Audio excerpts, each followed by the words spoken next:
Welcome back to the Late Shift Hall of Fame College Football. I'm your host, Jason Watkins, and if you love college football, you know you're in the right place. So before you forget, smash that red subscriber button, like our videos, and don't forget to ring the bell so you don't miss one moment of Hall of Fame College Football. What up? How's everybody going? How everybody doing? Let me see something real quick. Whew. I just had to chase that fucking dog all over the place. Norman's ass. Mountain lion about to get his ass. He's trying to fight me though on it. Coming back in.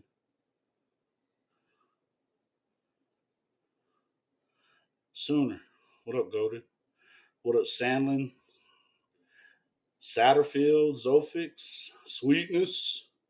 What's up, boys? How we doing? How we doing?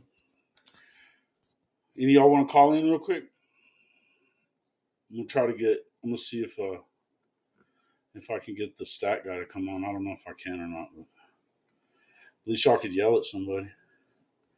Oh, there's Dent, yeah. Hold on.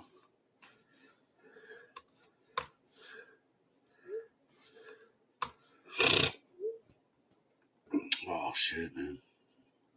Burton, what's up, dude? How we doing tonight? That's the truth. The portal changed everything. Ugh, it ain't never stopping. Ain't no unringing that bell, boys and girls. I'm good, Sweetness. What's up?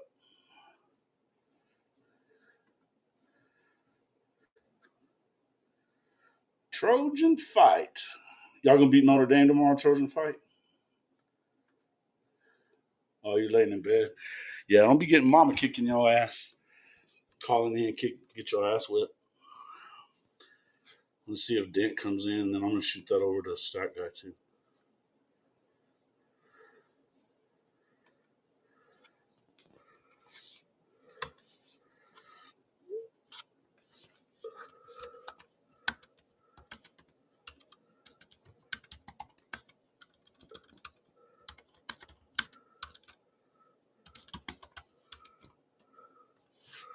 He saw it. Stat guy saw it. Got to beat the rain first.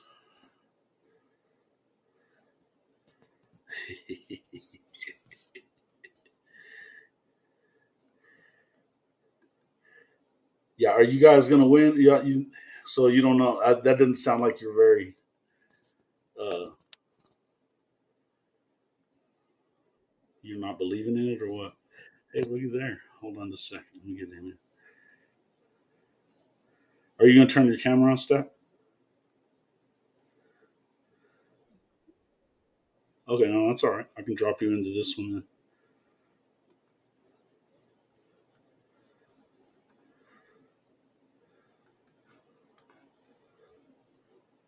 Whoa.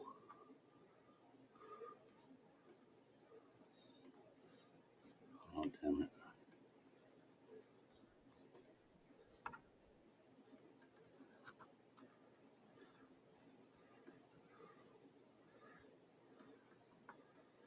All right. Should do it. What up? Can you hear me pretty good? Yes, Stat sir. guy? All right. Yeah, I You got guys you. all. Okay, cool. Cool. Welcome to the show, man. Have been a while since we talked. What's going on? Man, watching this disastrous South Carolina offense week in and week out. Oh, brother. Hey, we hadn't exactly been tearing up the offensive side of the ball either. So I feel you. Especially in the I, damn th- Red River, right when you need to. You know what I'm saying? I honestly think this is a race to 10 points Saturday. I don't. I knew you were going to say something like that. How did I know? A Unc in the race, a race building. to 10. Yeah, yeah, no shit, right? Oh man, a race to 10, huh? So what's up with Race. it? How has it been that bad for y'all? I mean, I was watching a lot of the LSU game, and yeah, they weren't. I don't know. They don't have a ton of push, but that's kind of been a So problem though the, for, hasn't it? Yeah, so the biggest problem this year, honestly, if I look at it truthfully, the O line hasn't been horrible outside of the pre snap procedural penalties, but we've had a million of them. Against Missouri, a game that we were in, we had 14 offensive penalties, nine of them pre snap. You just can't have nine pre snap penalties. You look at the LSU game, we had four drives where we had first and 10 inside of LSU's 35, and all four of them been with no points because of false starts or holding on first down. And it just, I mean, our offense is built to pick up 15 or 20 yards. We barely pick up 10. So when you get that far behind the sticks, you shoot yourself in the foot. Against LSU, we had 18 third downs. Our average to go for third down was third and nine. And it's like, what I mean, You especially can't get against that that far LSU, behind the sticks. Yeah, it makes it tough, not right? against not against those secondaries. I mean, LSU has probably the best secondary in the country, especially with how they play in the front. So, I mean, those dudes are animals out there manning you up. But yeah, I mean, Yeah, honestly, we played a lot better against LSU than I thought we were going to. We had the 72-yard touchdown run, but we have two running backs. A third they're okay giving carries to, but they're not going to shy away from the run even when we're not getting pushed. And so that's one thing is the offense is the offense. Um, the lack of protection in the pass game, we haven't been able to go downfield, and that's kind of where our threats are. We got some speed with some of the freshmen, obviously with Nick Harbor. We just don't have time to take the shots. yeah, yeah. Well, and that's going to be a problem then for him because the Oklahoma defensive line is legit. That's the best part of this team, obviously. But you know, as good as LSU's been as far as that, I mean, Oklahoma leads in sacks and everything else, and I just feel like if they're struggling on the O line, but the problem is that we didn't see a good side of John Mateer last week, and we also didn't see him get pulled out despite having a thumb injury. You know what I mean? It's just wild to me. It's just Yeah, wild to I me. watching the Texas OU game this week. I didn't think I when they announced that he was starting and coming back after 17 days after the surgery when the initial report was 4 to 5 weeks. I I know what y'all had on the line, but it's like if you bring him back too early and lose him for the year, the rest of the schedule becomes impossible. I mean, maybe Oh, Hawkins can do it, but it's like you would feel a lot better with Mateer than well, and I, Hawkins. I think Hawkins is. I mean, I've been saying that I think Hawkins is fine no matter what. But I mean, assuming that you want to go with the guy with experience and all that other stuff, and fine, whatever. If that's the assumption that we're going to make, but if that's the case, and they're saying that he wasn't hurt, and they continue to say he wasn't hurt, well, okay. But if that's what you're telling me, then he wasn't good. Right. No, his play, his mannerisms, everything about that game after that hit in the first quarter said that he was hurt. You're saying And Taft that's when Taft hit him on the first drive. yeah, yeah. So Yeah, because then he started protecting the hand, he was super and that's the thing too is why South Carolina's defense isn't as good as it was last year. They still get after the quarterback. They still try to create chaos and that with Mateer being 50% of y'all's running game, you don't want him taking those free hits because not against a team that's looking to rip the ball out. They teach punching and stuff like that. I mean, you're putting yourself at some risk. yeah, yeah, But and that's why I do what I told Coach I was I think this game is going to be a low scoring football game, but not a pretty low scoring football. I think the football game is going to be absolutely ugly, and both fan bases are going to be pulling their hair out by halftime. I think it's just going to be a sloppy football game, and both teams are going to struggle to score. yeah. Well, at this point, Zofix, here's the thing: who gives a shit whether he was physically ready or he was not mentally ready or whatever? He played like shit. And so if Right. we're going to act like he's not hurt, we're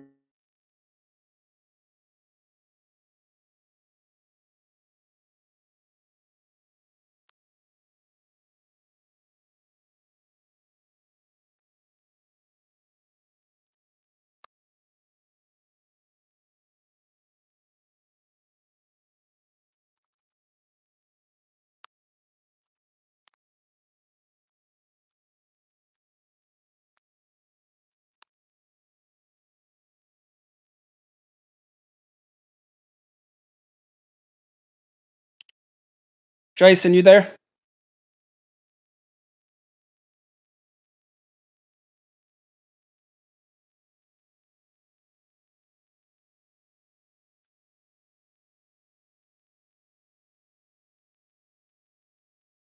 Well, Chad, I don't know if y'all can hear me. It looks like Jason might be having technical issues. Um,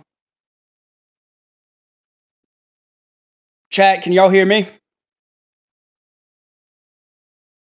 Uh, um, the Jimmy, I see your comment 24-20 OU. Jimmy, I can promise you South Carolina's not scoring 20 points against OU's defense. There's just no chance of any way that we're getting 20 on the board.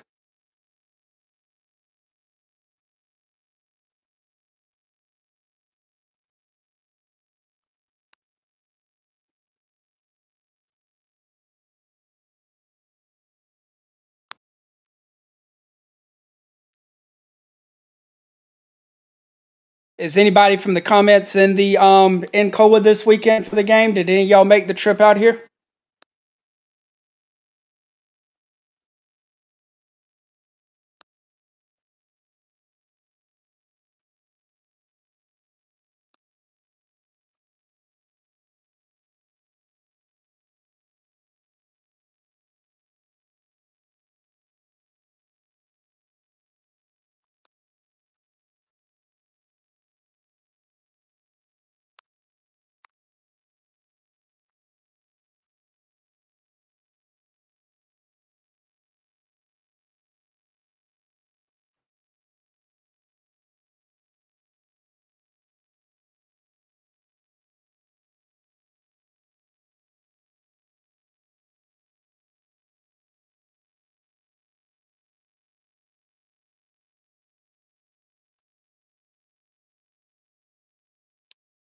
Trojan fight. The kicks 12:45 Eastern.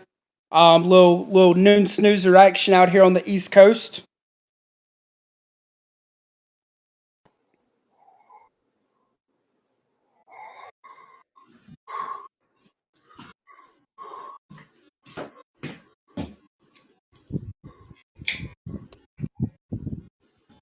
what the fuck, man? Yeah, and personally, I hate that we got the early kick. I mean, it's only fair. The game last year in Norman was at noon, but with the state fair being in town, I really hate that we're not getting a night game. The backdrop of Willie B with the giant Ferris wheel lit up in the background is a really cool sight. We used to get night games all the time with the state fair, but haven't in a couple years. Right. Yeah. The state fair's going on right now over there? Yeah, so it's the last weekend of the state fair, and then so tomorrow you have the final Saturday of the state fair, South Carolina, Oklahoma, and they're having a No Kings March from the Capitol to the State House, all happening at the same time. Downtown Columbia Oh, is going to be. shit. All kinds of shit, man. Are you going then? Are you going to the game? Nah, I'm still not. I still don't need to be testing the waters of football games. End up be you won't hear I from me see for you a damn probably. year. Yeah. I feel you. I feel you. Hold on. I'm going to bring Shotty in real quick Uh, with this.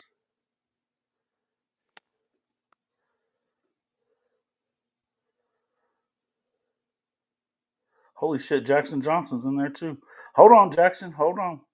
Dang, we got a crew. That's what's up. Shotty.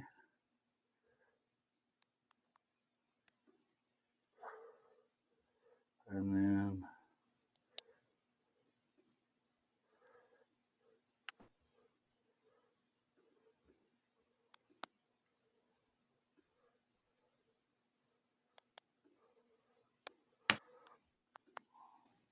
Gentlemen.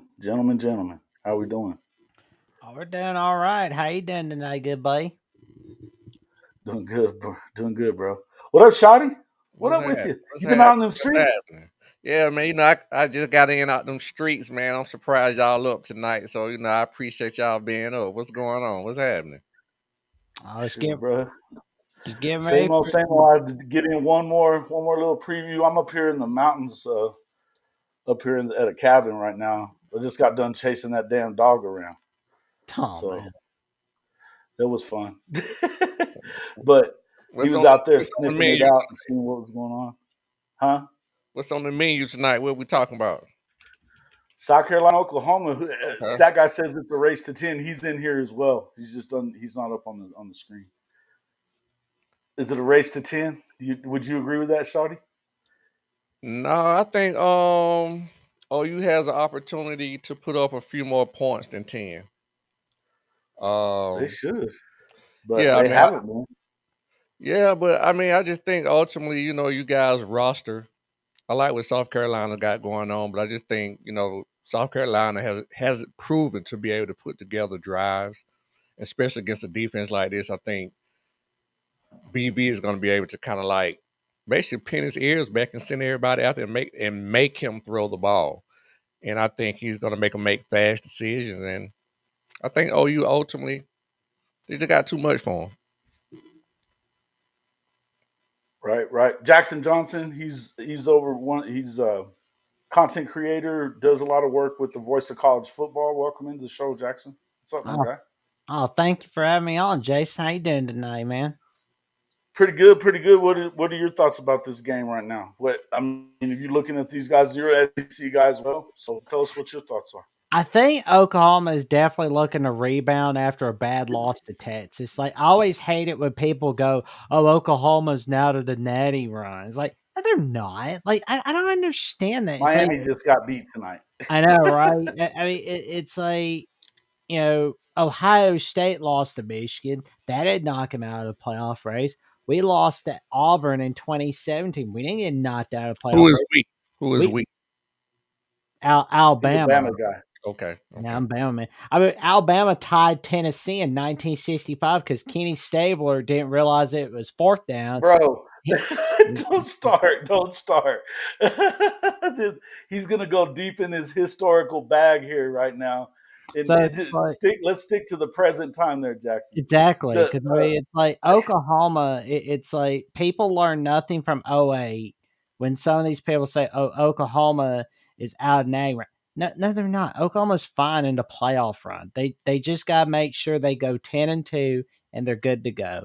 And I've got a So good here's the feeling question they now. can do Ten that. and two means that if you cannot go and lay another egg this week, then I you don't know what think I'm they'll saying. lay an egg against South Carolina. I don't think they will. I think they will bring their A game against South Carolina. What you got to remember though is that South Carolina's got a pair of bookends, and I mean, even after losing Kyle Kennard last year, they're still legit when it comes Oh, I to know it. the pass rush, man. That's the thing, and Oklahoma's got a weakness there too on the offensive line. So it to me, we need to see a better performance by Oklahoma. That's where I'm at. You know. Yeah. Like, I think, honestly, if Oklahoma had lost to Texas, then I would be a little more worried for Oklahoma against South Carolina. But I think Oklahoma's got their head on straight against South Carolina. So for me, I'm getting kind of hoarse. I need to give me something to drink. So for me, it goes back to that thing I always say about how styles make fights.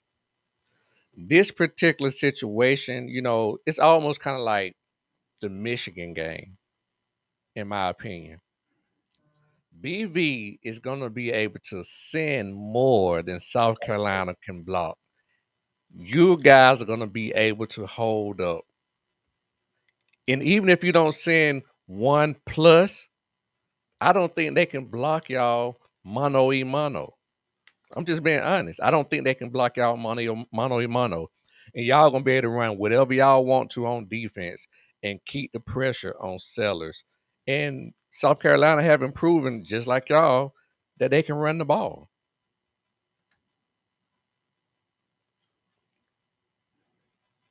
Oh, couldn't hear you.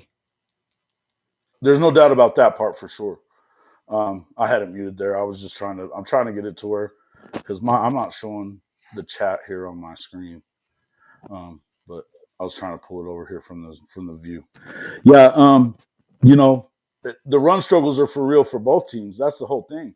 And you're going to have to, I think that's where, in stat, jump in, man, whenever. We don't forget the stat guys here with us as well. But I mean, that's where, do you feel like you guys can stop the run stat as far as that goes? I mean, obviously Oklahoma hasn't run it very well, but do you feel like if No, they're able to get the plus one going?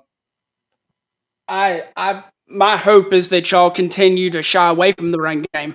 I don't think that we can stop the run. It's been our Achilles heel all year. So if Oklahoma comes out and tries to say we are running the ball this weekend, we're proving to the nation we can run the football, South Carolina's in a world of hurt. Now, if they're relying on it to be John Mateer run the football, I like I like Dylan Stewart, chase him down. I like our linebackers in open field. But if it's y'all running the ball up the middle, eventually the dam's going to break and we're going to be in trouble. Mm.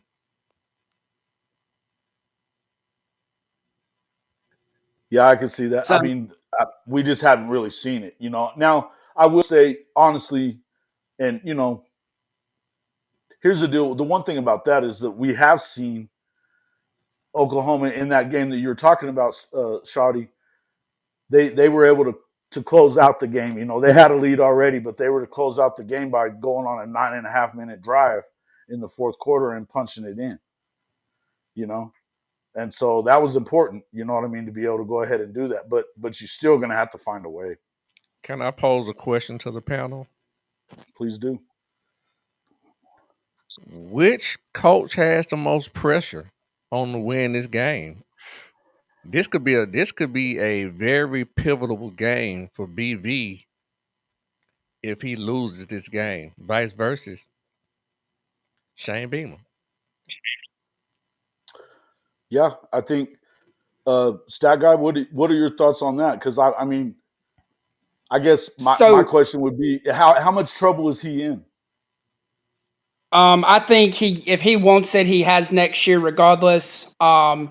So I unfortunately, I mean, we're staring 5-7, 6-6 down the barrel. It's just who we are right now. He brought up the point we were 3-3 heading into Norman last year, and then reeled off 6 straight to end the season. So maybe they get clicking, but just with the way our schedule looks, I think we're staring 5-7, 6-6 down the barrel. But I think the pressure is all on Beamer because end of the day, or on BV, end of the day, Beamer has a job waiting on him. Even if South Carolina was to fire him, Vatek just calls and I don't have a job, I answer the phone. So I really don't. I think Beamer's playing with house money because the Vatek job is always there. Yeah, and that's why I wonder. I mean, what do you mean if he wants it, it's his no matter what? What doesn't that Vautech job being hanging dangling there like it is? Is that not? And you know, there's a Right. lot of coaches that are getting the axe here. Why isn't South Carolina being proactive instead of kind of waiting him out? Because Now, I would I agree with think that what you're saying. I think Venables is in trouble if he doesn't win this one because I think it gets exponentially harder to win the rest of the way. I mean, look, and again, I'm not trying to shit on South Carolina, but they haven't shown to be very good so far this year. They're definitely struggling on the O line. And here's the deal: you better find a way to go out there and win this football game after coming with this defense doing what it's doing.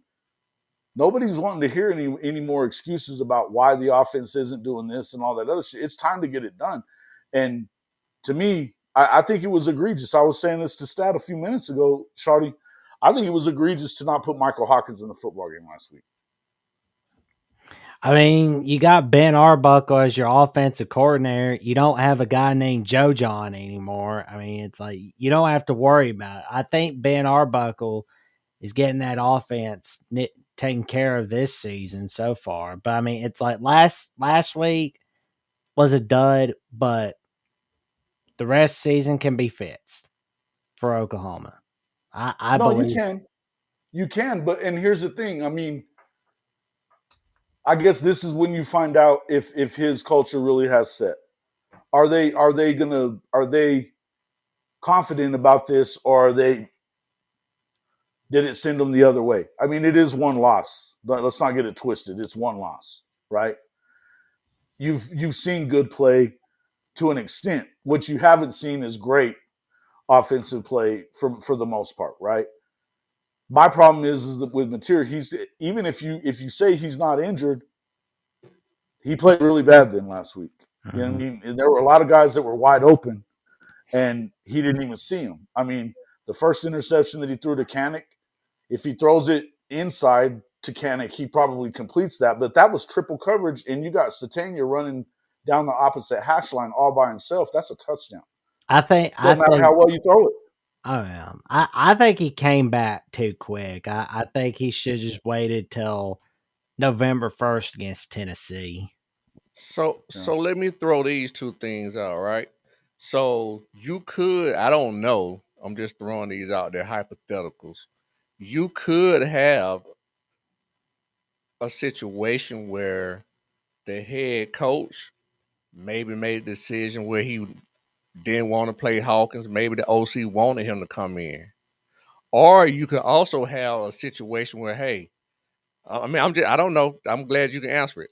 But you also could have a situation Hawkins could be making a business decision. Hey, I don't want to mess up my red shirt. I don't He's know. only played in 2 games. He's got more games. He's only played in 2 games. And if you're making that business decision in the Texas game, no way. There ain't no way. What the Texas game got to do with it?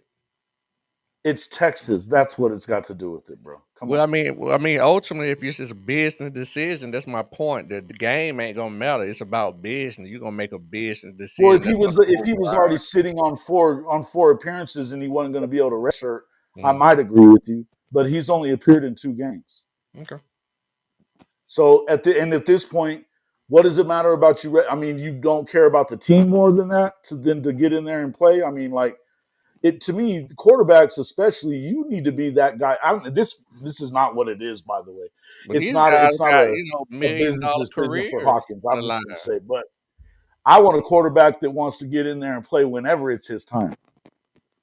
And you got an opportunity to get in. You go in there and if they were to play him and he was to blow up, and this is what I think. Man, I need to shut up probably. Because my concern is that they were worried that if they played Hawkins and he got off, that they would have a hard time being able to sit him down. And But that's not his guy. that's kind That's of my not his point. guy. It goes both ways, Jason. That's kind of my point. It goes both ways. Like if I, from a business decision from Hawkins, it's kind of like if I play, I got to worry about money I could lose. But it's also at the same time, if I play and I blow up, 'cause I just had a pretty damn good game the week prior, and I come back and I go off against Texas, and you want to sit me? It just causes problems. Not that that's a problem for the staff, not for you. If you go in there and have a good game, and you still have time to play more, and then you could cut it off. You can make your business decision whenever you can't appear anymore. That I would see, but that's not. And you know what? But that's not who this kid is. He wants to be at Oklahoma, but I'm telling you, I don't think that. I think that He wants to be the starting quarterback at Oklahoma. That's what he wants. right. Well, no doubt about that. But here's the thing. Here's the thing, though. If you're Ben Arbuckle and you're not willing to start him, no matter what, you know that's not a good sign. I'm off it. I need to shut up. But I'm not going to shut up. I'm going to keep talking. I don't like it. I want to see. But here's the deal: the best thing that could happen, all the way around, is for Mateer to show up and show out. And you know what? If you're saying that you didn't get enough, if they're saying now that he didn't get enough practice last week to be mentally prepared, which I don't understand that either. But if that's the case, then you better show up this week and have a ball game and go beat South Carolina. Period. End of story. Really flawed. Welcome to the show. But I would Welcome think in. Welcome Jackson. in. When do you think? I would think Jackson and Jason. But when do you think he would be even more sore this week with that wound opening up, getting hit on, and I just think he would be more like, how do you get healthier?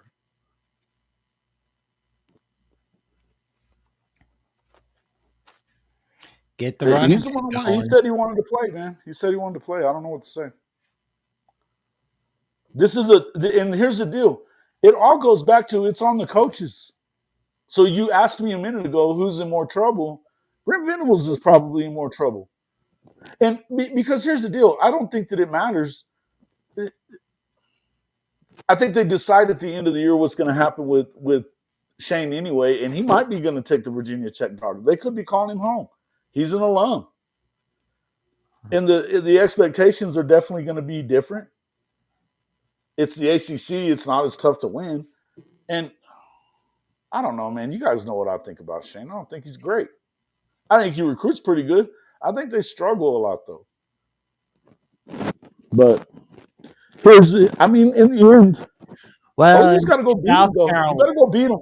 Well, you make an excellent point, Jason, because when nobody talks about South Carolina with Shane Beamer, they tend to do well. But when everybody's talking about them in the preseason, they fall apart. And they're closer to getting a drink at the Long Branch of Miss Kitty than they are getting to the top 10 or the top 12 in the playoffs. That's South Carolina under Shane Beamer in a nutshell. Yeah. Well, he's in a situation where it's very easy for him to overachieve. So if you go, 7-5 or 8-4, well, not even 8-4. If you go 7-5 and 6-6, it's kind of like that's expected. But if you go at 8-4 and 9-3 for Shane Beamer, you cooking with hot grease. You know what I'm saying? So he's in a very fortunate situation. But at the same time, as Jason know, I always say, I make a metaphor. That sandwich gets stale once you set a certain precedent. If you go 9-3, one or two too many times, then that's a new standard. You can't go 6-7 anymore because the expectations have changed.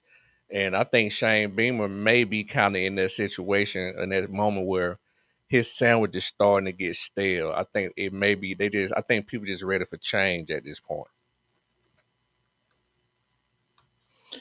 Is that, and I mean, that could be the case. Stat guy, you still with us? He dropped off, it looks like. I mean, he said he felt like that he could stay if he wants to, and I don't know, man. I dropped you a link, man, if you want to pop in there. Big Dent. But here's the deal. I mean, I mean, again, I don't think he's that good. I wouldn't. He wouldn't be one of my. I would never hire the guy. I just wouldn't. But that's me. But I mean, and don't get me wrong. He recruits his ass off. I think the dude recruits as good as anybody, right? But he's won a few games here and there. Not as good as anybody, but pretty well for That's my for, point. for who they are. For who they are. Levels to everything. Yeah, that's what I'm saying. There's levels to this shit. You're correct. Right. I get you. But in the end, it's like, and Crow, you're saying if I'm worried, I'm not worried about anything. What I am is irritated with the staff and what they're doing. I'm not worried about South Carolina. My concern is the way that Oklahoma's playing. And if you're not concerned about that, I'd have to ask you why not. And it is a must win because here's the thing, if you don't find a way to win this game, and maybe they go out there and handle their business, folks. Maybe they do. You're going to be wearing your Baker jersey tomorrow and see a Gamecock fan. Nice. SWC Gunner says, I like it. Oh, there you go. Look, I know that the Willie B is a tough place to play, man. It's going to be a wild backdrop for this program. And so this is a true road game in the SEC and one of the toughest places to play in the SEC as far as the fan base is concerned, because they get rowdy up in there. They definitely do that. So, they'll get rowdy against Oklahoma. They'll get rowdy against Bama. But they're not gonna get rowdy against everybody else. Like, That's South Carolina for you. It's like good grief. But I will say, Shawty, I am glad that South Carolina Georgia's coming back next year. So I am happy to see that. I am too. We need that extra W. Stat guy, you better get in here and take up for your boys, dog. I mean, Is stat guy a South I'm not Carolina taking guy? shots. Yeah. Oh, I didn't know old stat guy was a South Carolina guy. Nice. Yeah, he works with Coach I on the Fan Addict. They live in South Carolina. I'm so happy to not have Mississippi State. It's a few teams. Let me tell you, the SEC is tough right now. I'm gonna be honest with you. Like, it's 5 or 6 teams that can win this conference, and I don't know if I could say that over the past 2-3 years. No, you couldn't. No, you couldn't. I think there's 5 or 6 teams that can win this conference. I think that Miami just showed tonight there might be 8, 9 teams that can win the Natty. See, that's the thing about Might be more. I've talked about a lot throughout this season when everybody was riding the wave of Miami after the wins over Notre Dame, after winning at South Florida, Florida State. I asked it a lot of people, and Church, if I could attest to this, what will Miami do when no one talks about them? Because we've seen this a million times with Mario Cristobal teams. What will they do when no one talks about them? They blow it up in the games that no one thinks about, like Oregon Stanford 2021. We saw Oregon blowing that game. Miami last season, they were unbeaten, one game away from gaining the ACC title game.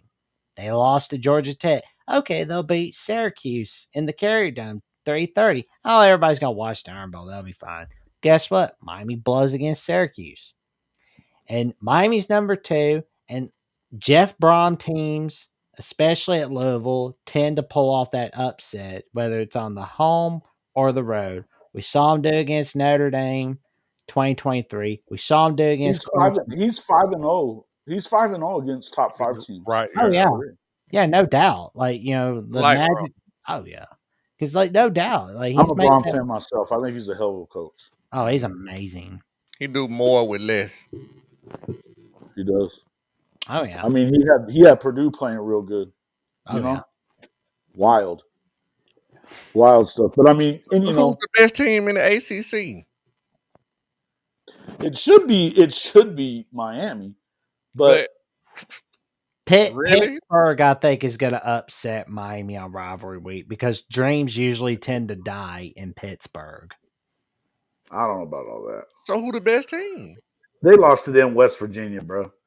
Yeah, but I mean, Louisville's dreams died in 2023 against Pittsburgh, and I think here's the thing about Louisville. The thing that, and I think it's Georgia Tech right now is the best team in the ACC. I could see that. Mean, they play the way Duke that they play. Duke might beat them. We're gonna find out. I don't think Duke beats them. I'm just saying, Duke ain't no easy out. Brent Key teams usually do well as underdogs. What's up, Dave Brown? Yeah, but I don't know, man. The thing about that, here's the thing I'd say about Brom is, I mean, they've got a nasty defense too. Now, do I really believe in Miller Moss that much? I think he made some throws that he got away with a little bit tonight, by the way. And Carson Beck did not look good. Oh, God. 4 interceptions. That's terrible. I mean, of course. Well, the last one was stupid. But the thing is you got to get in there and play. I think that guy ran around. I think he was supposed to be running a flat route.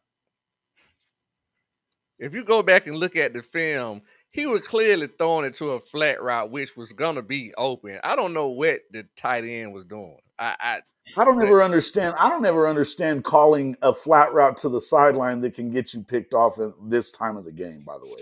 But if he would have ran the route, he would have been body. It wouldn't have been picked like that. It just was like that because he never ran flat. He was running more vertically. If he would have ran flat, he wouldn't have been able to pick the ball. But it was just. But I'm not defending Carson Beck, but I honestly think Carson Beck thought he was running the flat route. You could just kind of The tell. point I was getting to though is that Louisville also has a nasty defense, which is what I Oh, also look. Miami's defense is good. Louisville's got a real defense, and Georgia Tech. I think that they're clearly the three best teams, right? Louisville's only losses to who? I was trying to look. I didn't remember. Louisville's only losses to Virginia, and that was in double overtime, I believe. And Virginia Okay, good. They undefeated, right? yeah, and they've got a Virginia's 30-year-old got one quarterback. loss. One loss. That Chandler Morris has been in schools forever, bro. He played the year before Caleb Williams in the Cotton Bowl. He was playing at Oklahoma. Shardy, Virginia's only loss is against North Carolina State, and that's the non-con game for this season. So in a sense, you got to what 3 or 4 teams still that could be the best team in the ACC: Virginia, Miami, Louisville, and who else? Well, there's Georgia Tech. Georgia Tech, yeah. So yeah. SMU is unbeaten in conference play still, but we're going to learn a lot about what they'll do against Clemson on Saturday. I don't think they're going to beat Clemson, but Louisville is definitely going to need Virginia to lose twice, because one thing to remember is Virginia has that head-to-head win in conference play over Louisville. So even if Virginia was even if, like, say, North Carolina beats Virginia, what Louisville would need is Virginia to lose another one in conference play, and then Louisville to win out in conference play. But as I always tell people, don't ever put yourself in a Here's position. the thing. Miami, you know how Miami is. You can't, you absolutely can't. Hey, what up there? Neilio just sent me a Venmo. Super. Thank you, bud. Appreciate you. Don't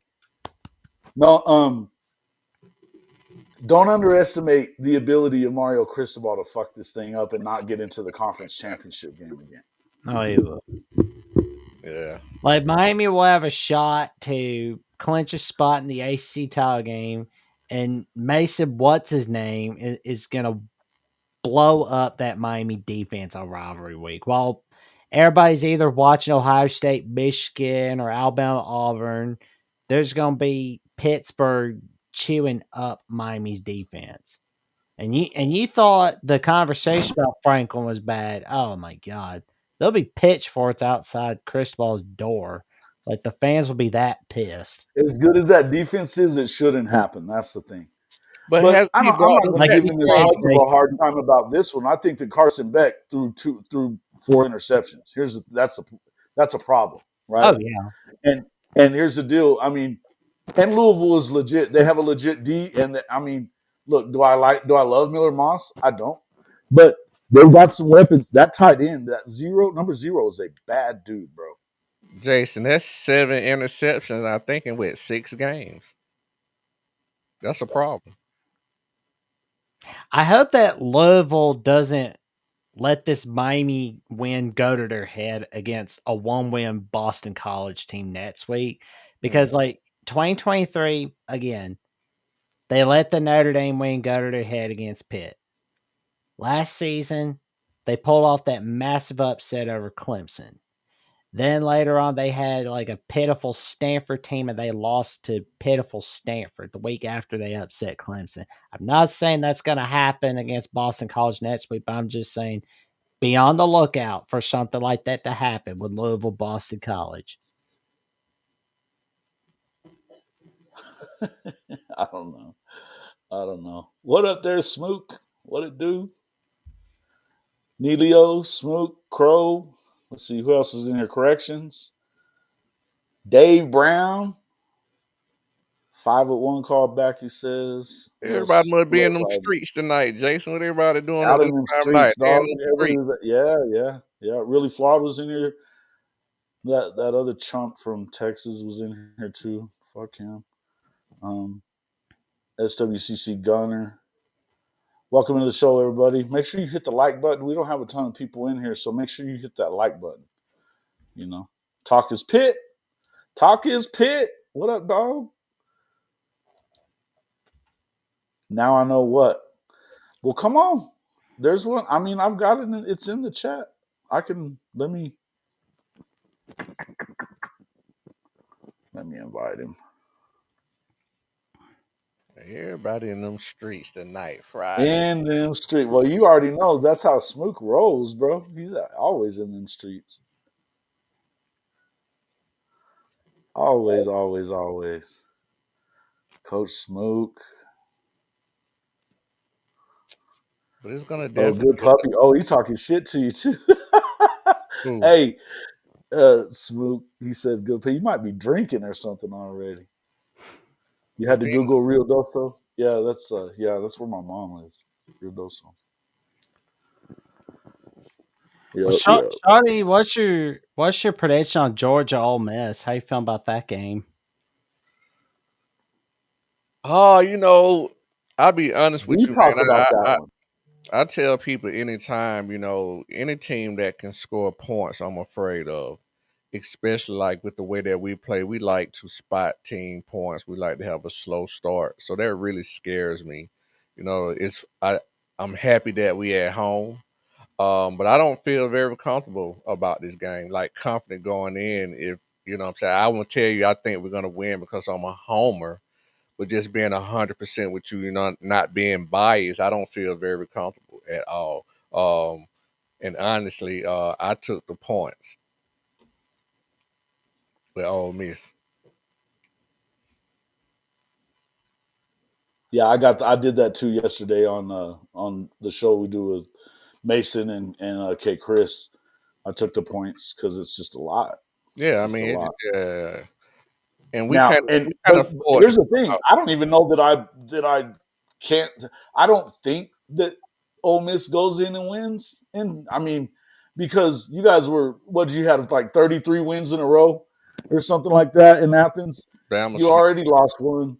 It doesn't feel like you're going to lose two in 3 weeks. You know what I'm saying? Well, in the Yeah, last But but you know what, man? I'm gonna tell you. So I'm gonna say this, Jason. I'm gonna say this right here, man. This is what I have learned, like very fast, and this is what people have to get adjusted to. Hey man, this NIL and transfer portal has flipped football upside down. All the rational thinking that you used to think, and the branding and all that it's shit is coaching. It's out. still coaching, bro. It's still coaching, bro. Yeah, but it's just so much more parity, and just so much more things that likely would not happen just happens. It's just not like it used to be. And I can see Lane Kiffin coming in. It's Ole Miss. Like, look at Mississippi State. Look at Vanderbilt. Look at Georgia Tech. Look about what we've been talking about.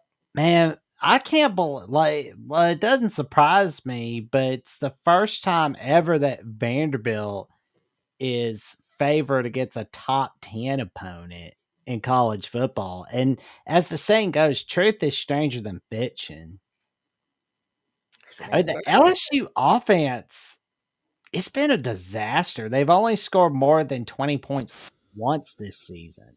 That's my just getting back healthy, right? Is that fair to say? You've been hurt, right? Yeah. But I'm gonna go get ready for bed because there's a lot of ball games to get ready for. And y'all have a good night. Sleep well. Stay safe. Stay warm. It is cold outside. All right, man. Well, thanks for coming in, Jackson. I appreciate you, man. Always. I'll be seeing everybody soon. Be All right, safe. bro. Have a good one. We're gonna swap him right out with my guy, Coach Smook. What What's up, up, man? dog? What y'all doing? What you up to, man? Hey, scoot to your left a little bit, bro. Hold up, I'm about to switch Scoot up to your cameras. left. Here, let me just let him out. Hold on. Let me do something. Man, got I'll multiple fix it. cameras, man. What's y'all? But y'all got nice production budgets, man. Something little, trying to do a little something, man. Multiple camera angles. Let me get my green Hey, man, screen that's how back right. Smook Hold on. rolls, bro. That's how Smook rolls. Ah, Smook, he's got a budget and shit. I put too much money in my microphone, I guess. Balling on a budget. That's what they call it.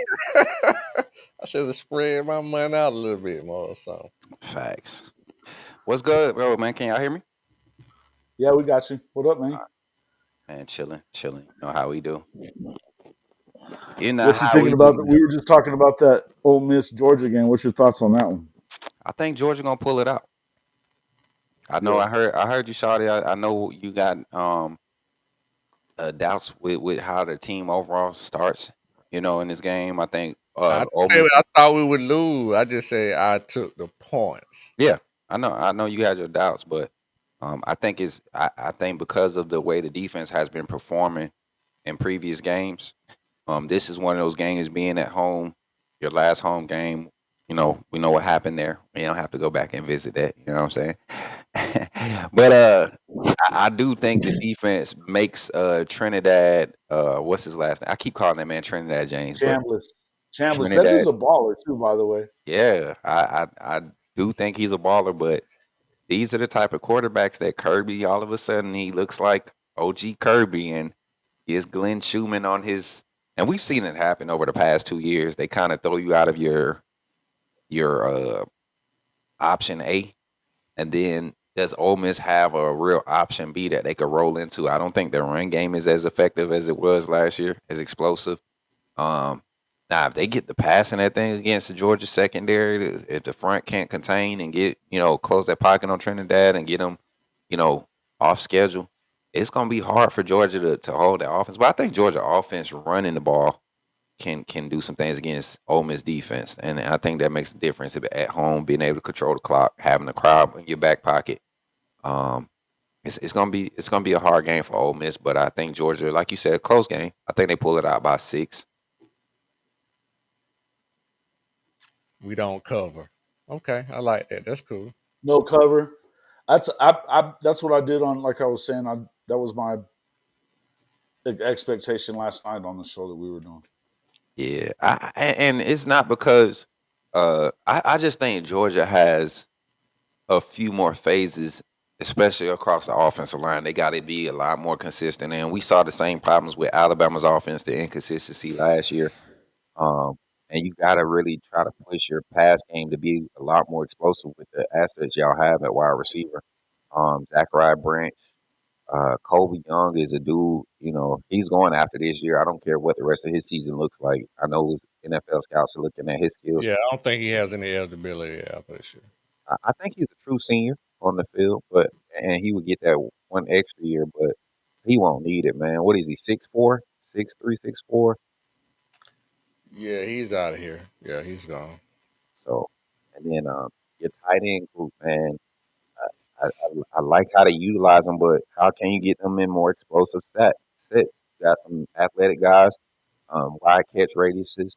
So it's just Mike Bobo at this point for not utilizing the weapons available, running them running backs in the ground. You got 3 running backs that could be RB1 anywhere in the SEC right now.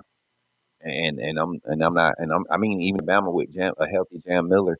I think Nate Frazier, he can come over and push Jam. He like Bowens, that young man, his change of speed style, it could be utilized with a lot of teams. Um, you don't have to run them in the dirt. Extension of the run game. Ryan Grubb is excelling like that right now with Alabama. Especially when we didn't have Jam at the beginning of the season. Just utilizing those guys in multiple different sets and allowing their skill sets outside of just handing the ball off to them, create options for you. So Mike Bobo just got to come out, get out of his own way, and I think Georgia will handle this game tomorrow. And I said 6. I really think this could be if you get Lane Kiffin rattled like you see him do in some games with his offensive play calling, getting off pace. I think you get Georgia like a 31, Ole Miss 17 type game, 14 type game.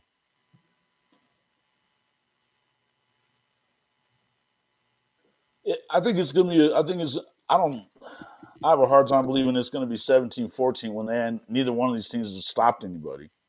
Yeah. Well, 31. I said 31-17. But Oh. the only reason I'm thinking Georgia will be able to stop is going to be that environment, man. This is a different So environment for Trinidad. I would say this. We have done a lot of bending, but not breaking.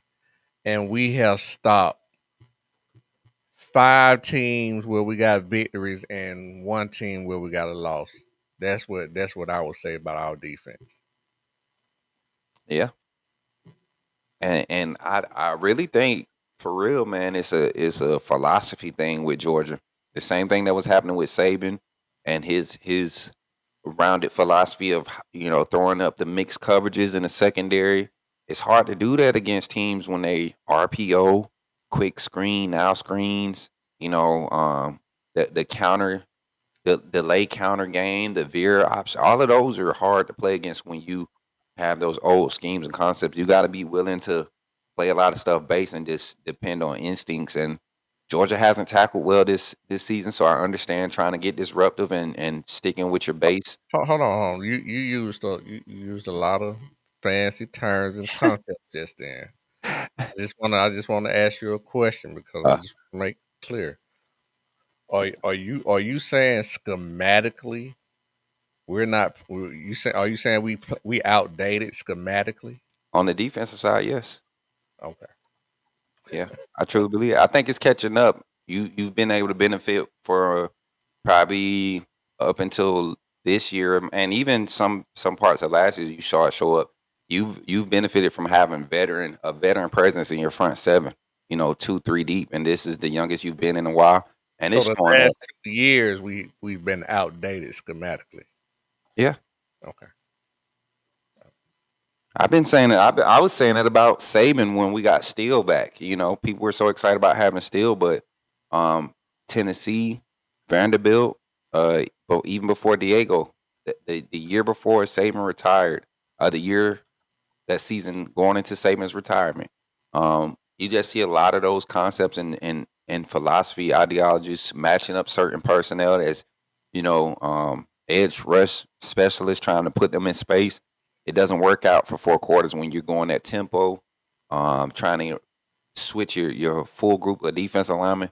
You got to have a different style of play to slow down a speed offense like Ole Miss when they go tempo. So I just think it's starting to show up, continuing to show up. And Ole Miss utilized it against y'all's scheme last year offensively. They weren't as efficient in the passing with, Jackson Dart was very, he throws with what they say, no conviction, right? Very likes to gamble a lot. Took some sacks he didn't need to take. I'm gonna say, we have to just be careful of being prisoners of the moment.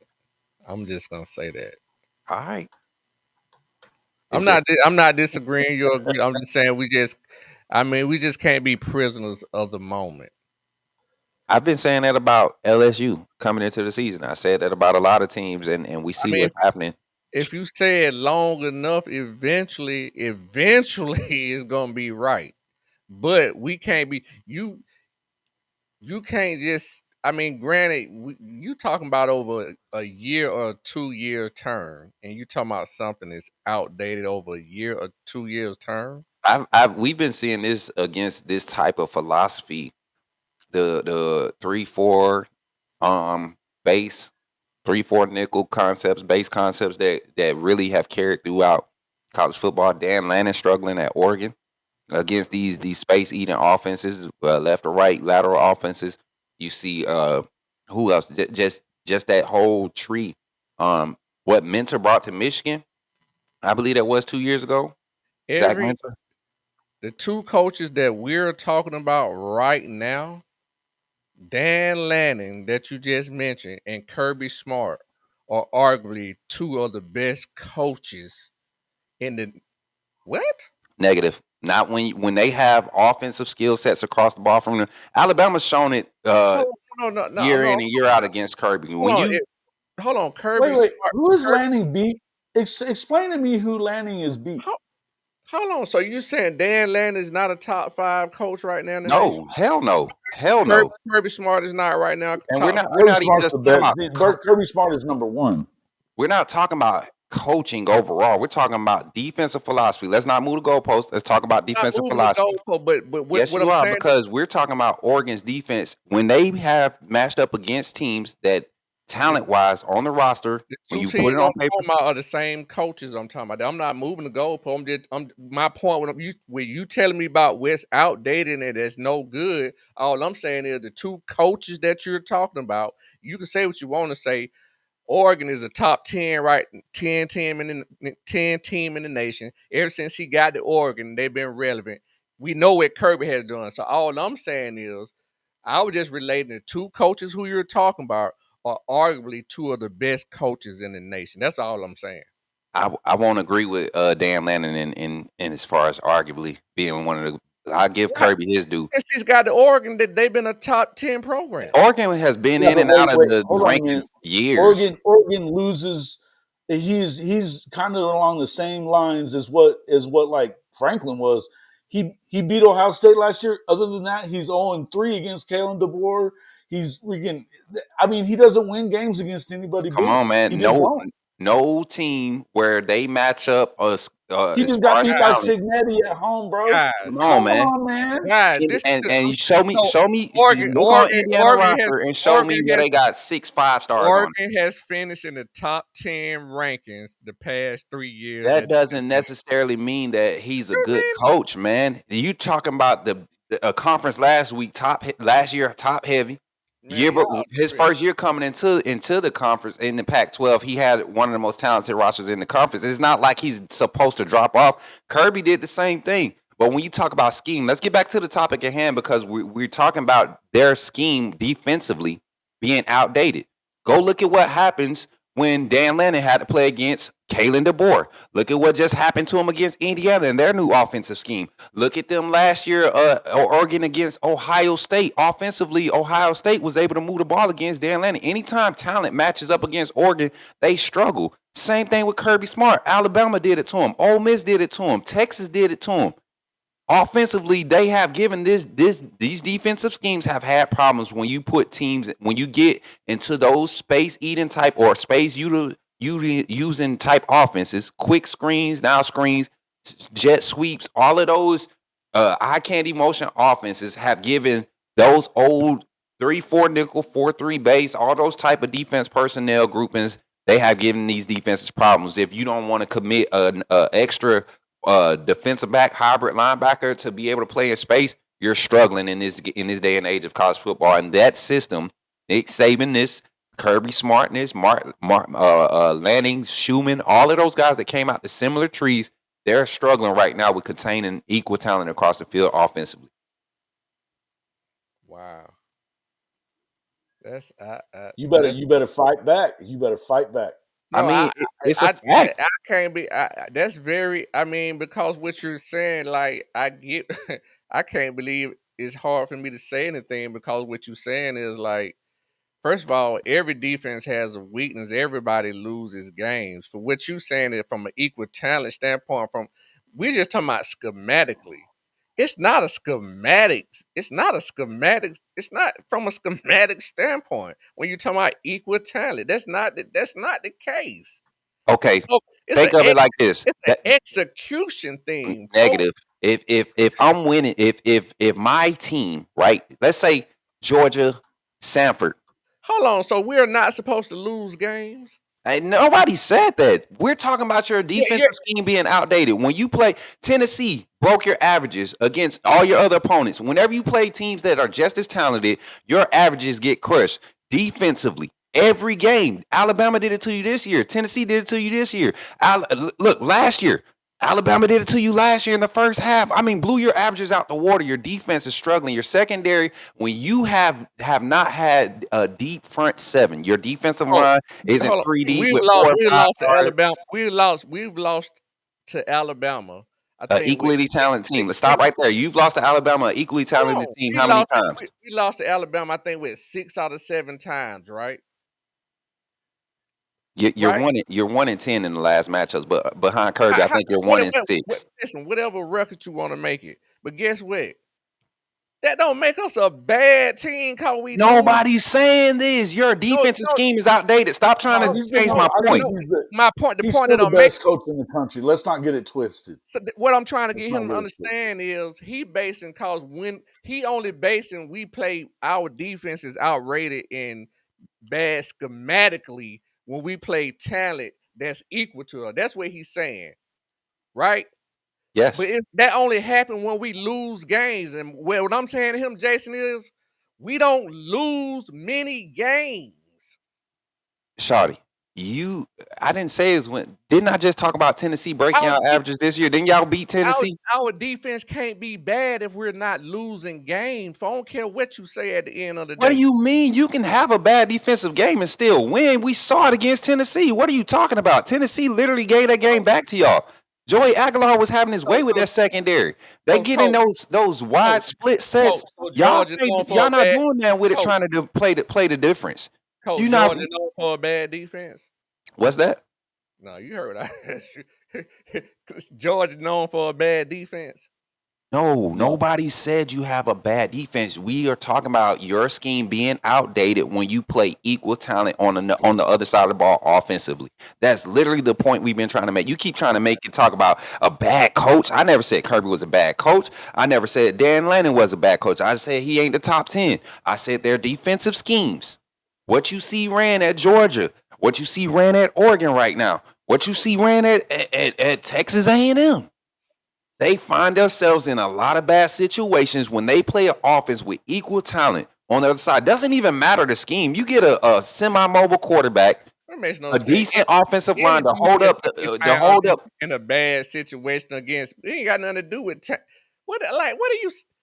what are you not hearing that doesn't make sense? We're lost. I think the chat is lost too. Fundamentally, what you saying, like any defense can be caught off. You're saying schematically because from a talent level, when we play a team of equal talent because of the scheme we run, yes, we could be. Oh, you can say that. It's so many. I mean, you know how many space eating offenses that weren't ranked teams, weren't winning teams exposed to Alabama last year, just because of how base this 4-2-5 scheme had to run. Out of old school 3-4 nickel style execution style. You saw what Oklahoma did to us because we weren't able to contain the space that they were utilizing. Did you see what Vanderbilt did to us last year? You had a new system come in, but you couldn't apply your full schematics because there was no cohesion, there was no knowledge of the system base. You had to run base everything. Kirby is a guy that thinks he has the better athletes every time they line up across the field. And when you see that, when there's an offensive line that's just as good as Georgia's D-line as far as talent on paper, you don't get pressure on the quarterback. And what happens? Those quarterbacks, those 4 or 5 stars or those transfer quarterbacks that got experience, they light Georgia's secondary up. Georgia's secondary runs a lot of match zone on the back end. When you run stack, switch release concepts on match zone, you know how bad your secondary looks when your technique that you're telling them to play is over the top. Try to get over the top of the route when you're playing match. That's not going to be there when you can't get pressure on the quarterback. You got to look at it, man. And when even teams that don't match up talent wise, they've been able to hit y'all in the mouth early, and y'all played from behind in so many games. Look at we want to talk about 3 years ago. Let's talk about Georgia versus Kentucky. Talk about Georgia versus Kentucky when Brock Vandagriff went off in that first half against y'all. You went on a long tangent. I didn't say that. Ain't no long tangent. We still on the same topic. You just losing. You losing right now, man. Listen to what we're saying, what everybody's trying to tell you. So again, you like to use a lot of concepts and a lot of things. It sounds great. Let me ask you this question. As bad as you didn't say bad. I don't want to put words in your mouth. Outdated. But with the way as outdated as we are, is whatever concepts we running, can you agree second half we got to be one of the best second half teams in the nation? You know what? It's funny that you say that. But it's outdated though. But I'm the same concepts, same outdated concepts. You want me to tell you what type of adjustments Kirby is forced to make in games where they go in behind? Please use them same big concepts. No, I'm not about to use a bunch of words. He has to use updated methods. He has to get out of his box and use updated methods. Hold on. Come on, man. So when you saying we come in the game with outdated concepts, Yes. then we use up. Hey, coach, Yes. man, come on. I've seen Kirby put 5, 6 I DBs can't. on the field when he's usually a 4 down true D lineman. I can't believe. He's not into that new hybrid linebacker look playing the defensive end. He's talked about that. He's talked about his dissatisfaction when they had to go into it last year. He's mentioned this. Are you a Georgia fan or not? Listen to what your own coach is saying. When they have to get out of their base scheme or their base personnel, Hey, they struggle. That is not something that they would like to tend to go to. you I'm can just put saying. you say what you want to say. Hey, Ain't no way. I'm gonna bow out because this is bad, man. Are you not look?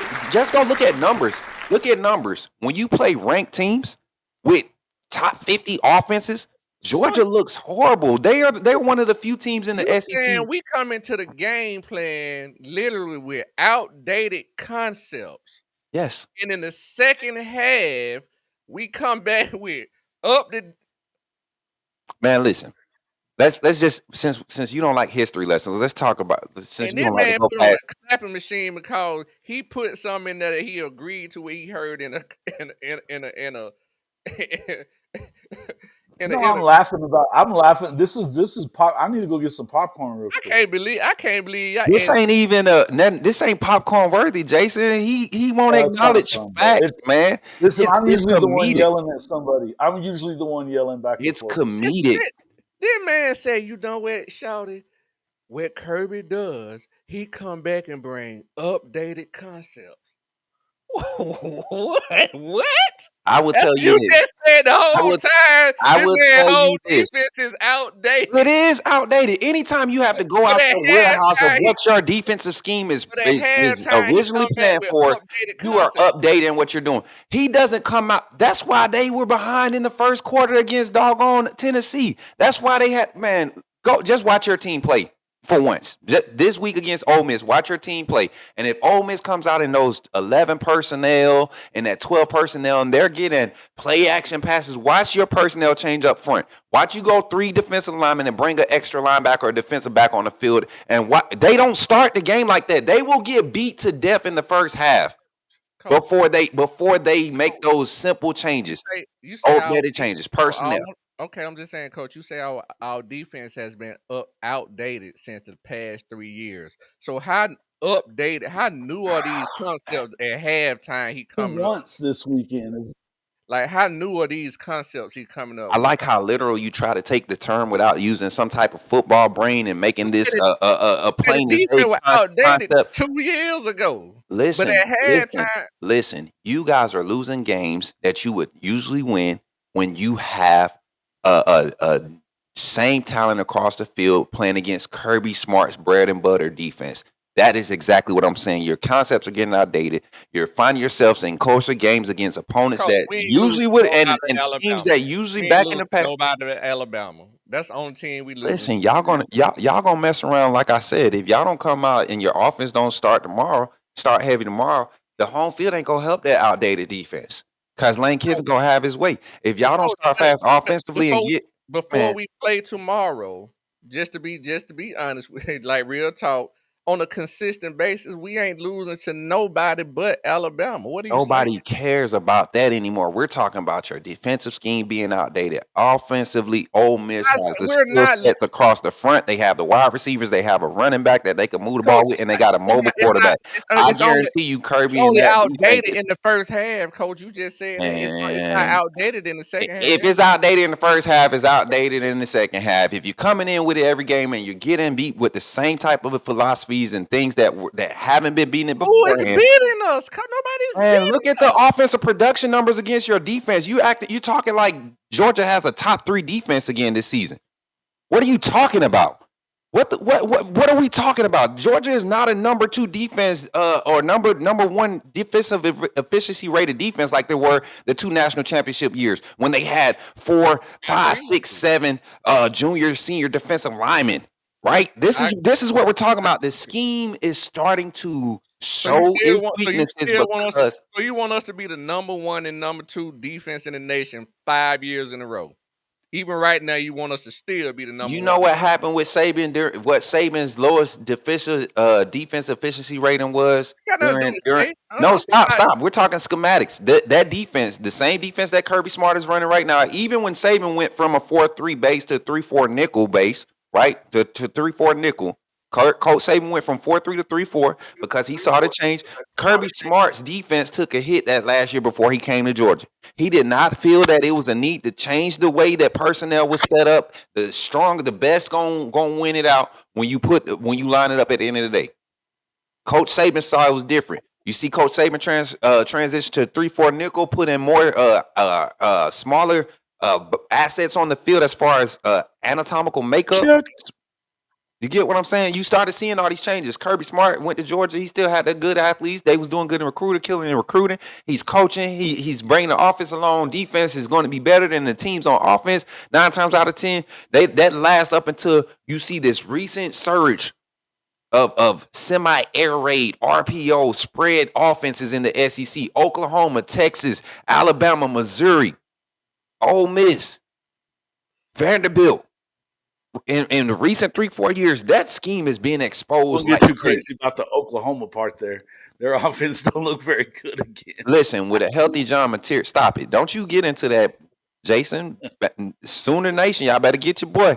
He hurt. He still. I know you still hurting from that Texas game, but that ain't. Bruh, I'm telling you right now, I ain't the only one saying that. I mean, right now they didn't look good, so we gotta see better from these guys next week, without a doubt. Yeah, but that defense, hey, Shawty, I know it's hard to accept, man. We look. You Georgia fans want so bad to experience the Bama dynasty effect. It's sad. You know that you act like your defense has just been this dominant defense for 10 plus years and all this. And when something that's been happening to y'all before Kirby showed up, y'all been getting ate up and getting 4 losses here, 3 losses here. Like this is nothing new to you. So don't be surprised when this starts to happen and become to fruition. And it's not me saying this over and over again. This is the only reason I'm able to make these statements is because it's a fact. I wouldn't be sitting here just saying, oh, Georgia's defense looks just as dominant as 2022, 2021 when they were keeping defensive their rush yard per game against their defense was like a 2.8 clip or some crap like that. And now you're looking at their defense 4.7 yards per carry against the defense. Oh, but we're still dominant. Our scheme is still up to date. We're still locking it up. No, the hell you're not. Passing game. I already agree. We only outdated to halftime. Remember? Man, stop it. If you're outdated, then you're outdated now. Just because my computer, now we back outdated. I thought you said we came out updated. When you make changes at halftime, you're forced yourself out of your wheelhouse. That means you're seeing what you came into the game with originally, your base sets and what you live and breathe by, what you live and die by, right? When you have to come out of that and go against something that you probably only brush up on it because you expected your team to be able to go out and win what we got. That's what Kirby's problem is. When you have to go out and change it, yes. I'm You're glad. outdated. I'm glad. I'm gonna keep the problem that we got. We'll work. Keep them on to that 8-4 season. You about to march on to if y'all keep on keeping. It's possible. Look, y'all gonna be. I tell you what. Tell me. Our record the same in Alabama. Listen. Wait. Hey, guess what? Though? I tell you what. I know your record the same as ours because we BTA in your house, came to your house. Since you want to go there. No doubt. What do we want to talk about now? You want to talk about Alabama and Georgia? You want to compare resumes and do all of that good stuff? Because at the end of the day, you couldn't be the one that made the record the same. We the one made your record look like ours. So once again, Georgia following suit with Daddy. Stop playing with me, bro. I'm on your head tonight, man. Y'all gotta stop it. This is. I thought I was gonna come in and be peaceful. I gave you the whole Georgia should win it. You know what? Because of Shawty, Georgia losing tomorrow, man. I'm going against everything I thought. I'm throwing my football mind out the conversation because clearly he can't use his. I'm gonna throw mine out the conversation and say Ole Miss by 17 tomorrow. Let's do it. Bump it. This feels like I don't know if anybody out there ever seen the Blade movie, and it's the Blade 2 movie, And when Blade meets the Wolf Pack, they've been training to get to fight him, and he finally see him. It's just like, it's where rush. I feel it, folks. You've been waiting. You couldn't wait. You've been waiting to pull that out ever since you done seen me and met me. I'm glad you got that shit off your chest. What are you talking I about? can't. Talking about how trash your Georgia squad is? How I y'all can't. cannot ever match up and be Bama? You probably won't see it. You got kids. Yep, maybe your son to see it, your daughter to see it, but you won't ever see it, Shouty. I'm sorry. Kirby's gone in about 3 years too. He's sick of this shit. This college football shit. He ain't got the saving blanket no more. It's about to be over for him. That's what I mean. That's what I mean about the Blade thing. It's such a rush. You won't even let me retort. You feel so good. You've been wanting to get that shit off your chest. He chose violence tonight, Yeah, bro. that's what I'm Violence. saying. You see what I'm saying? That's what I'm saying, Jason. Big strap. It's I such a got the rush. strap. I got the strap, Jason. He won't I even got let the me. strap. He won't even let me say that. Every time I go, he cut me off. But I'm gonna let him get him. I know he wanted to get this shit off his chest. I'm gonna let him go. You know what I'm saying? Get it off his chest. Hey, we done did what we had to do to y'all. Y'all got to try to see us again. It ain't the other way around. It's not the other way around. And the way it's looking, man, listen. You know what? I'm gonna go find some way to convince myself that Ole Miss is really gonna win this matchup tomorrow. I'm gonna find some plays. I've been looking too. I'm gonna convince myself, and I want to see Shawty after this loss tomorrow. You know what? Let's break. Man, you don't think they're gonna get beat again? Come on. I do now. Cause he don't want to listen. I got this weird way of channeling energy, right? I mean, I know what you're doing. I know what you're doing. You on a roll here. I get it, but come on, bro. This is what I. Let's come back to reality for a minute. Yeah. Listen, and I said this at the beginning. If it was in Ole Miss this year with this offense, I think it's a bigger win for Ole Miss this year with the offense that they have. But being in Athens, it's gonna be hard, and they're gonna have to get to that quarterback quick. They're gonna have to get to that quarterback. Kirby gonna have to really pick his spots. Glenn gonna have to pick his spot with the pressures dealing with the athletic quarterback. But I think overall, man, physicality sets in. Georgia's still physical. They struggling on the front. They secondary is I just want you to think about that play. I don't want to do it to you. I ain't gonna do it. Go ahead, Rob. Come on now. All right. Hey, you gotta let him respond at some point. Go ahead, man. Hey, like I said, man, it's what a rush, man. You know what I'm saying? I get it, man. You know what I'm saying? I get it. You don't. Listen, I hate it for I you. would say, listen, man, I would not. It would not be civilized for me to get on here and try to debate or argue anything with you versus Alabama and Georgia, because, like I said, I have admitted that, like, ain't nobody beating us but y'all. So that would never be my argument. So wherever standpoint or wherever I come from, it ain't never, trust me, it ain't never from an Alabama or Georgia standpoint, because I ain't got shit to stand on.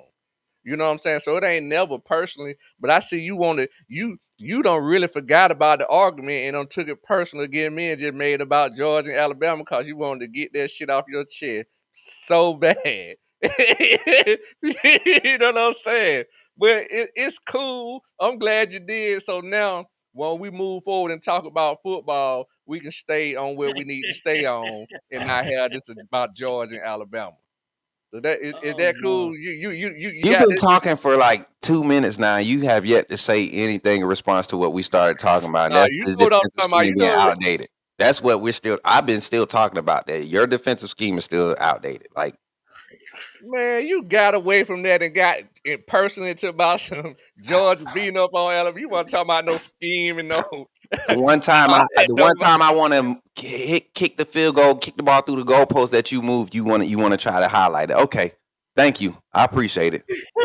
Now let's get back. You want to get back to it now? You done said the same thing. Oh, you been waiting to get that. You said that 4 times in the last 2 minutes. What's next? But man, you went on a whole tirade when he let me say that. I talked for about What's next? 45 You're gonna have to let him finish, Smoot. Let him finish, bro. Come on. I mean, no, it's cool. I be a lot more assertive, but I just wanted to let him. I know he been wanting to get it out for a long. I get it. It's cool. I'm glad he got it off. But where we at? I'm glad he did too. Yeah, Do you feel better? I hope you. yeah. Come on now. Drew the long card said this is straight bullying, but if any fan base deserves it, it's Georgia fans. It ain't bullying when this is like the Not, circle definitely of not life. This is bullying. how it works. Get what I'm saying? Georgia has wanted to beat Bama so bad. Hold on. Don't get it twisted. It definitely ain't bullying. It more of just I knew it just been on your chest. But at the end of the day, just real talk. When you're talking about from a football standpoint, no, I don't have much to stand on. Y'all, y'all got us. Y'all, it is what it is. But other than that, I mean, I stand on everything else. But at the end of the day, like I said, y'all got the same record we got. And it don't been like that before. And we don't got the whole shebang bang. You know what I'm saying? So Oh, I mean, it ain't that what I'm saying. It ain't nothing new. Throw the towel in, bro. he's still. Throw the towel in, bro. You It was. still talking about the past? I'm talking about your defense being outdated today. I already Yep. told you I still what you saying. It to me, it makes no sense, especially when you talking about we come out with some old in the first half and some new in the second. What are you talking? I mean, bro, I'll show you you what I'm talking about. I'll show you what no, I'm talking about. no. You don't want me to show you. You don't want numbers. You don't want facts. You don't want to just talk football. You want to talk about actual production No, and man. numbers. I think I know what you're trying to say, but I think you dressing a lot. It sounds Uh-uh. good, like what you saying. It you you can't say the defense being outdated for 3 years, but then say you come in the first half with something old, then the second half something.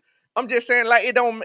You're not. It's not making any sense. But then you're gonna try to nail it back down to where it's back to equal talent. It's the same talent in the first half that come out in the second half. So when is the defense out? When is the defense outdated? Is what I'm saying. You agree that we come out to something new in the second half. So how new is that? I mean, that's what you said. So I'm agreeing to what you said. You're not agreeing. You're trying to No, single out one part wait, of the full picture. When we talk about full picture. That's what we schematically, talked about. I want to bring up a stat. Hey, I want to bring up a stat. First 6 games last year, Georgia gave up average most yards that they had given up since their national championship team, right? The national championship game, their last national championship. So they're talking about overall the average from your national championship defense the second year, and your first year defense was even better than your second national championship team defense. different teams, coach. Just like 2 years You're talking before about you won the scheme. national championship, you had two different teams. That's all I'm saying. The stats gonna change from year to year. What are you saying? You act like it's supposed to be When you're like seeing when we averages won the go national from championship, it's supposed to stay the exact same. when you're Nothing gonna going change. when you're going from giving up 2.9 yards per carry to 4.7, that's an area of concern. When We your had the defense goes best from players and the best team no, in the stop, nation. stop. That's why we won the I'm national throwing numbers out here. When you go from your sack average, when you go from 41 sacks one season down to 26 the next season, and then now you're around the bottom half of the SEC.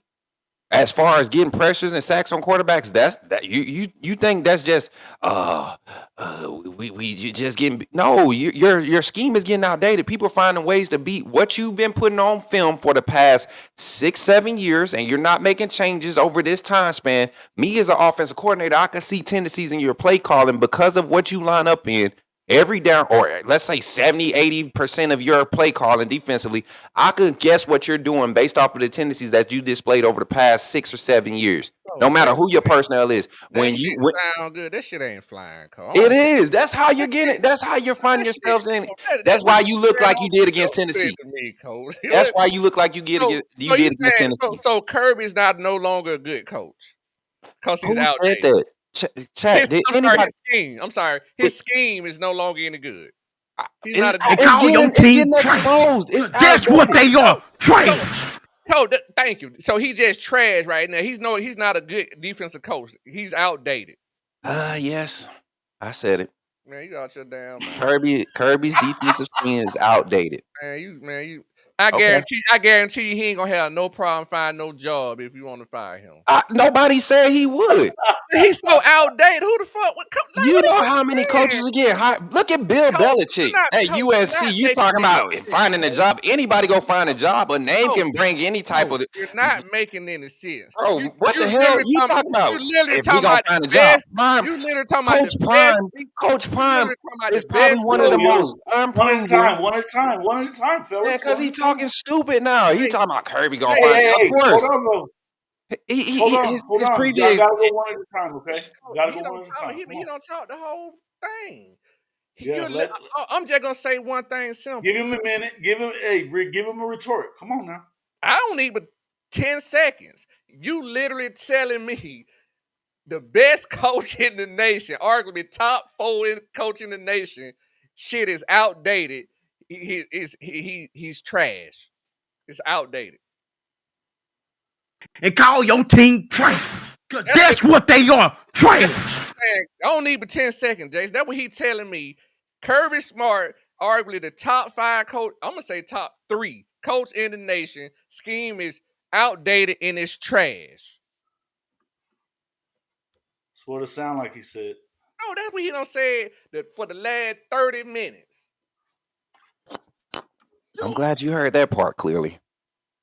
Cause I never said Kirby Smart was trash. I never said it's outdated. Don't mean it's trash. That means you're falling behind. You're starting to see where this new V8 and this new system and I these new know you V8s keep moving the goalpost too. ain't no goalpost, overrated. bro. Your system is. I'm not shying away from the fact that your system is outdated. When you play talented teams that on paper 4-star, 5 stars, experienced quarterbacks, skill sets that can match up against you.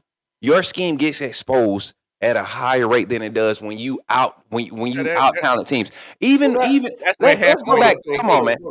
That's where Hold on, wait. equal talent. Doesn't it for everybody? Thank you, Jason. Like, what is he talking about? What do you say? Doesn't it for everybody though? Thank you. No, That's what I'm saying. Like, you what want me he's to show you? saying equates to Perfect example. I'm glad you asked that. Equal I'm talent. glad you asked that because when you look at Vanderbilt's roster versus Alabama, this season, we're talking about current events. Vanderbilt roster versus Alabama. When you look at every player across Vanderbilt's rosters, defensively, offensively, they have the most experienced roster in the country right now. Their average age on that roster is 22 right now, or 21 and a half, some crazy jump like that. They're basically 22 years old, right? You're talking about veteran guys, veteran presence, seen a lot of football. They equal up to the young talent and veteran leadership that we have on Alabama. The level of execution that was displayed, Alabama still was able to handle that team because our schemes are not outdated. The way that Vanderbilt had to beat us last year, they couldn't do that this year because your scheme is not outdated. You're not getting beat the same way you got beat last year. Kirby is still losing to Alabama the same way he was losing to Alabama 3-4 years ago. What the fuck are you talking about? I'm glad he walked off. I would too.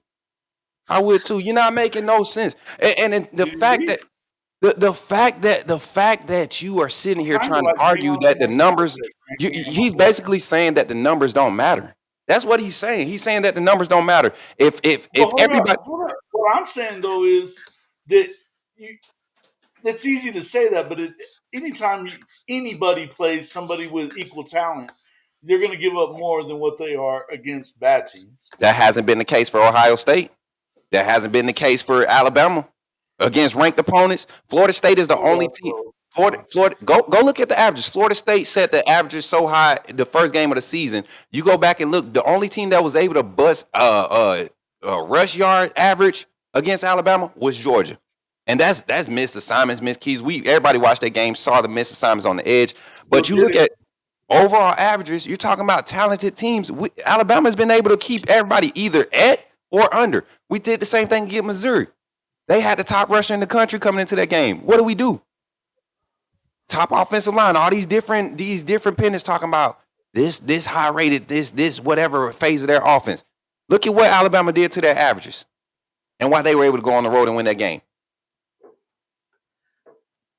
Just saying.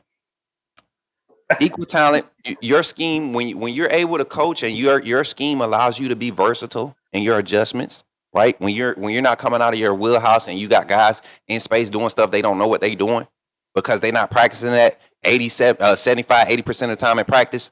That's what I mean. You're throwing guys in the situation. We saw Alabama do it last year plenty of times. Try to make these on-the-fly adjustments that they haven't been practicing, and guys are doing it based off of what they learned from Saban's system or somewhere else at a different school. Bust. Look how many explosive Georgia's is giving up this year compared to last year, 2 years ago, 3 years ago, 4 years ago. It's getting worse and worse by the year. Not just against Alabama. I mean, I don't know, bro. It doesn't seem right. I get what you're saying, but Kirby's one of the best defensive coaches in the country. You know that. I don't think he's got the guys right now up front. Is what's going on. They're definitely not playing the same defense that they normally play. That's for sure. Production wise, do you really believe that that's going to Jordan continue? Davis? You think that's going to continue? Jordan though? Davis, Because I don't. Yeah, we had. Come on, man. Like, what? You guys are literally stating the points I said. Georgia has had the luxury of having these fourth, fifth year guys on their roster, deep in talent. When schematically you have to make adjustments as the offenses change. How many 3,000-yard passes did the SEC have last year? Can we over under 6? Ask it again. 3,000-yard passes in the SEC. How many 3,000-yard passes did we have in the SEC? It was just 2, wasn't it? 3,000? Nah, it was more.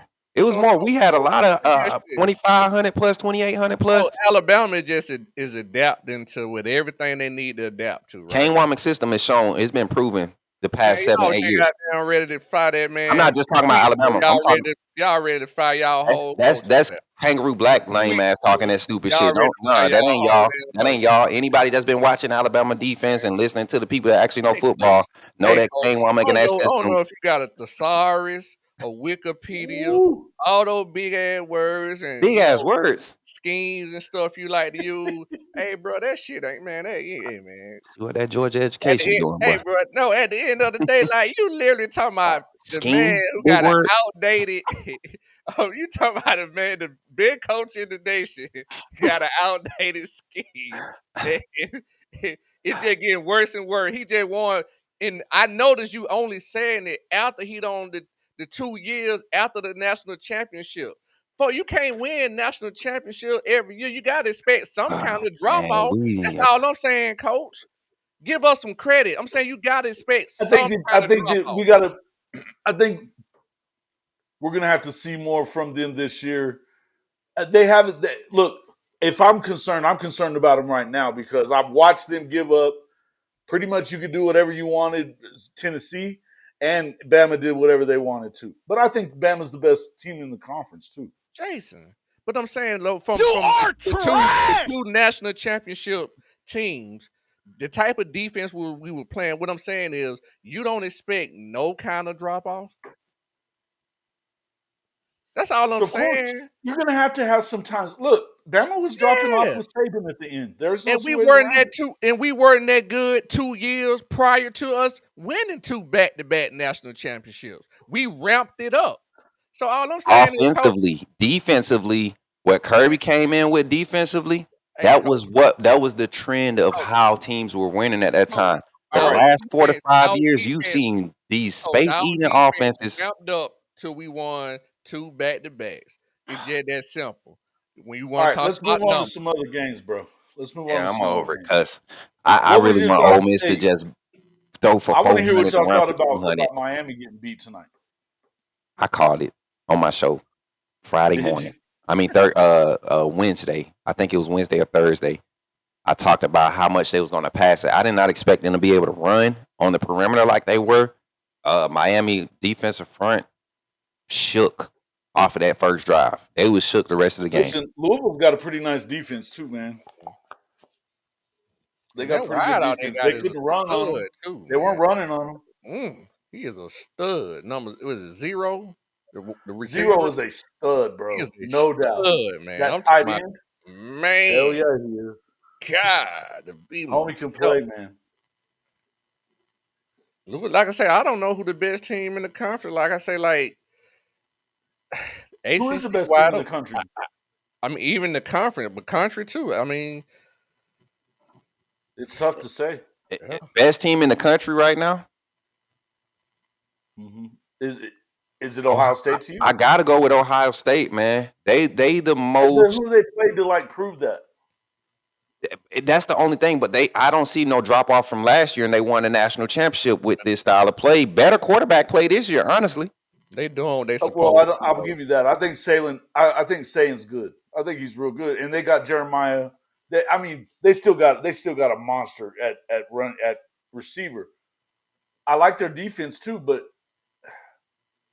I don't know.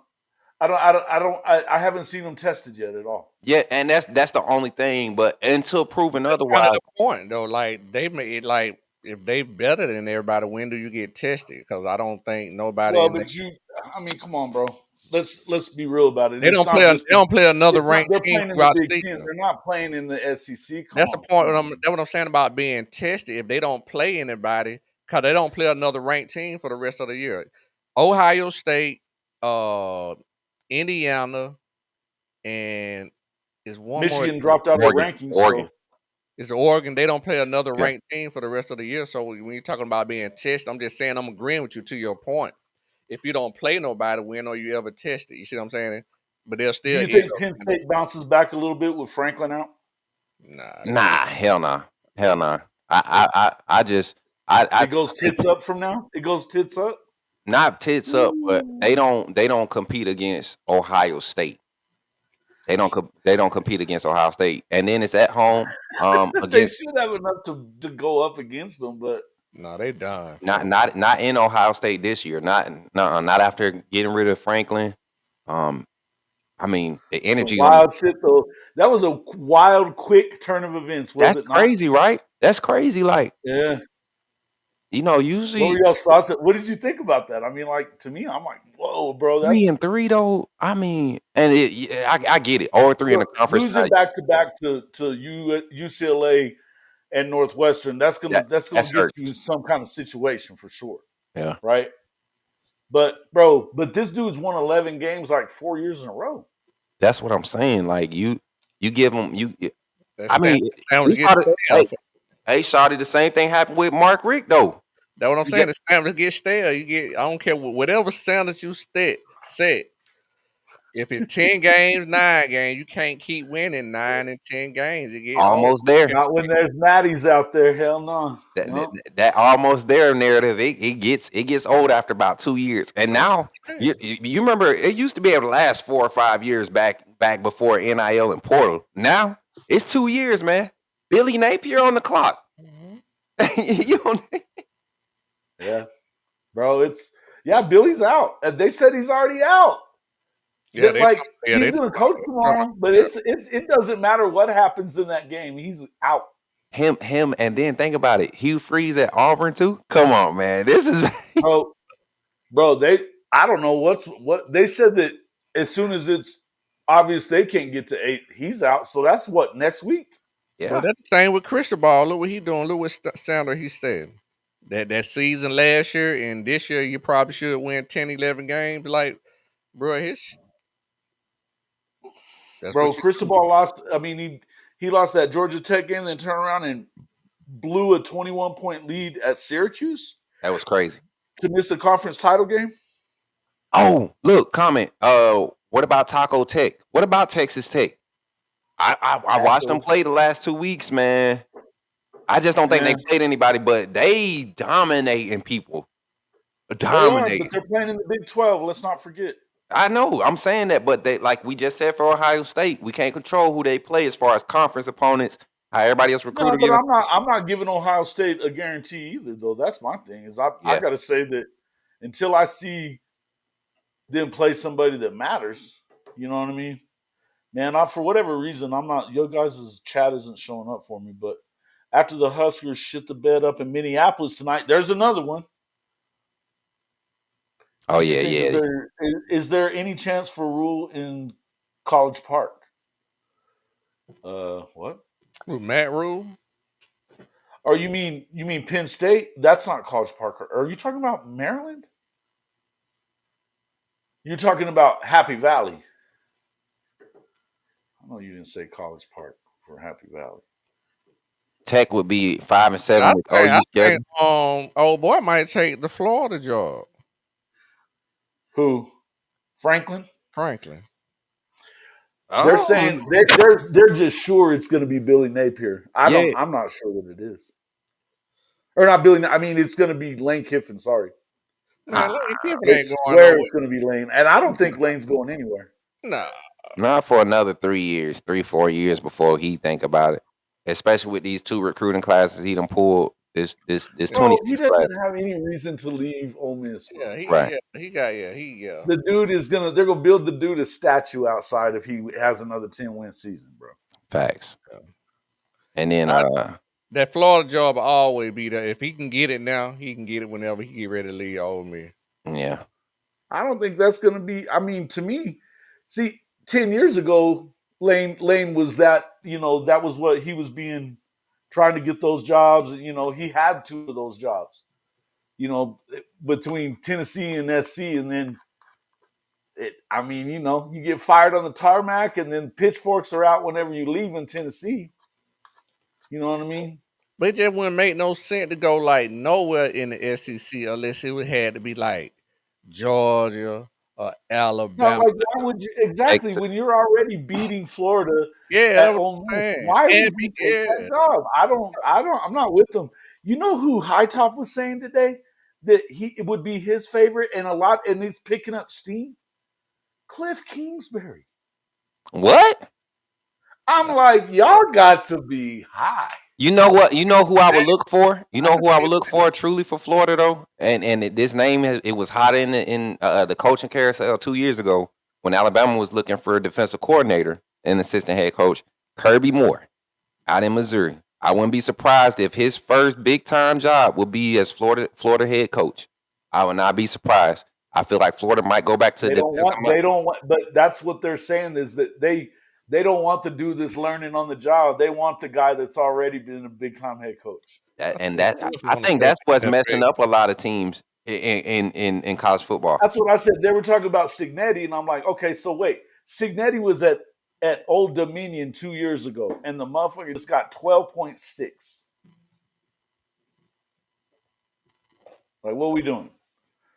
You got to go. You just got to go. You got to get the right guy. That's Yeah, what it is. How do you not go get Alex Golish? He just beat exactly. your ass in the swamp.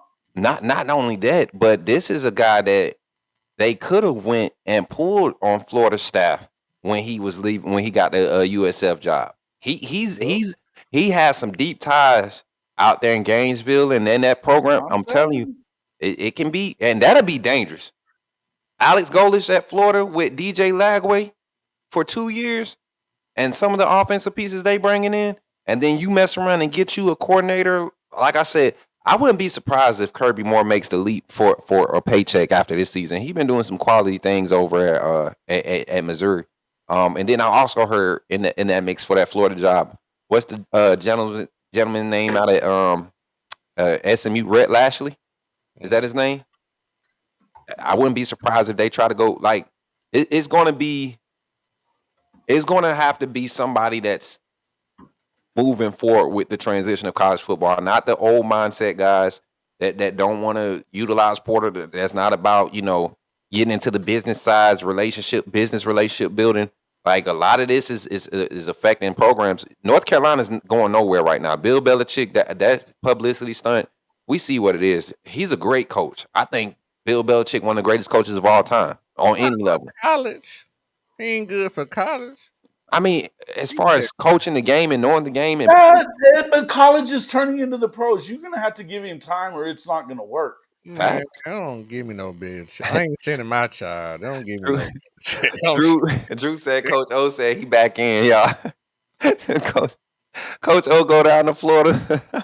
Go get Bro, him. if you a Cliff Kingsbury fan, I gotta question your knowledge, bro, because he's trash, bro, as a head coach, straight up. I think he want to stay in the league. Though. I think he want to try to get another I NFL mean, head coach. Though. look, it's much easier. It's much easier to deal, and I'm gonna tell you what, Florida will chew him up and split his ass out. You already know the dude. Listen, think about Cliff. He had Baker and Mahomes at Tech. Never won more than 7 games. He one of them guys too, man. He failed up to the damn Arizona job, right? Like And he Florida. gets Kyler Murray. Never won more than 7 games. Gainesville Fuck ain't out of close here, enough bro. to He's Miami, Charles. terrible. Hey, it's close enough. It's Hey, closer than where he at hey, now. that's still like a 7-8 hour trip. It's closer than where he at Well, now. then again, you get the jet. You know what I'm saying? You get the chopper at Florida. We, You get we, you we get ain't perks. we ain't going over state line. We close enough, folks. Yeah, Cliff won't be able to stay focused in Florida, man. Ooh, imagine Hugh Freeze at Florida. Dude, Kingsbury is trash. Oh man, Jason, what you got going on over there? Oh, he got it. Huh? You had something in front of the screen. Oh no! Oh shit! I was trying to. I'm in the cabin over here, and my mouse hasn't been working right, so I've been struggling over here. Oh, okay. But I just put it inside my laptop sleeve. It's working. Oh, okay. That's what it was. He said that's Dent right there saying not King Booty. Lane ain't going nowhere. Facts. I ain't seeing that no time I don't soon, think he's man. going nowhere neither. I don't think, Boy, and I don't think He that big Florida's fish as in a small attractive of a pond. job as people act like it is either. By the way, it's a basketball school at this point, Lane right? big fish in a small pond. He ain't got no reason to go nowhere. nah, not right now. No, Not while. they're Not while. giving him the money that he needs to recruit guys he can win with. Yeah, he can't. He's He winning can't. games. I mean, and look, if you get to a playoff now, I'm telling you, build the man a statue. Speaking of, man, they win that tomorrow against Georgia. You look at their schedule. Ole Miss, they don't have to see A&M. They They don't have coming to to see them. Oklahoma next week, though. Without Mateer, man, I don't know. I said it this Mateer's morning. playing. What do you mean? He's playing. Is he healthy? Is he? I got him on my You got to card find out. tomorrow. I You got hope to he find is out healthy. tomorrow. You I got got to him find on my out pick tomorrow. six card tomorrow. He better play. Oh, you talking about your Bro, last pick? I think they're better off if they put Hawkins in. I got him for plus If he's 38 hurt, yard you rush. gotta play the Plus dynamic kid, and I think 235 it's pass. wild that you even would. Shawty, what you said you got him for? I got him for plus, I think, plus 35 yard rushing and plus like maybe 235 passing or something like that. I have to go back and look at it. I need both of them. I like them. So they good number. That's what I'm saying. That's why I went with them. If he healthy, that's easy tomorrow. You know what I'm saying? If he healthy, that's easy tomorrow. I don't care how healthy. I need him to be 35 yard healthy rushing, and I need to be 235 yard passing healthy. Whatever percentage that is. That's what I need him to be. I don't know, bro. I don't know. I look at but Jason, you said something about Oklahoma hosting Lane Kiffin. If Lane Kiffin lose to Georgia, he has the tendency to drop him. You know, multiple in a row in the wrong time. They don't have a good defense there. They don't have a good They defense at don't. Ole Miss. Thing about Ole Miss, man, but they can score points though, man. When you can score points, bro. right. Well, but here's the thing: are you going to score points on the best defense though? I saw That's Texas what the have thing. opportunities. Oklahoma's defense is going to keep you in every game. But what you have to do if you're OU, you got to get out there and score. Yeah, but see the thing, then what I'm gonna say about Oklahoma, I'm not knocking y'all defense, Jason, but I'm just saying y'all been able to play teams where quarterbacks have not been a threat. And y'all been able to just play a certain style of defense. When you play a team where you got a quarterback that's a threat to the game, you're gonna have to change. What do you mean? Bryce Underwood was a threat. Not that. Not week 2, Jason. He is not the quarterback that we seeing Bryce Underwood be right now. That true freshman is not. He's not a true freshman. Everybody's telling me what a big threat Jackson Arnold was. Nobody told you that. Nobody told you that, Jason. Don't do that. Nobody know football. Look, whatever you doing off that camera, because your camera, whatever you doing, you put it down now, because ain't nobody gave Jackson Arnold no. I sure as shit didn't. I sure as shit been going did at it all night, but you know damn well last year we was. I'll put it to you this way though. Hold on. But Arch didn't do nothing last. I mean, look. Where they broke down was in the second half when they were on the field so much. There was no set. I mean, here's the thing that changes everything. You have to show up on the offensive side. if you do that and you don't have 3 turnovers, it's a different game last weekend. That being said, that doesn't make me feel good about tomorrow. I'm telling you, it don't. It don't make me feel good. But here's the thing: if you don't beat South Carolina, who the fuck you gonna beat? Facts, because they Got a hell of a stretch. that's what I'm saying. Oklahoma stretch, man. Ole Miss losing the way they beat Oklahoma last year and was able to expose. And let's be honest, that Ole Miss offense last year got off to a crazy fast start against Oklahoma last year in Ole Miss. And I don't think quarterback play wise, Jackson Dart last year played a clean game against Oklahoma last year. But this year, Trinidad, I don't know, man. His ability to create after the play. He's a stud. He's a stud. Yeah. He's a stud.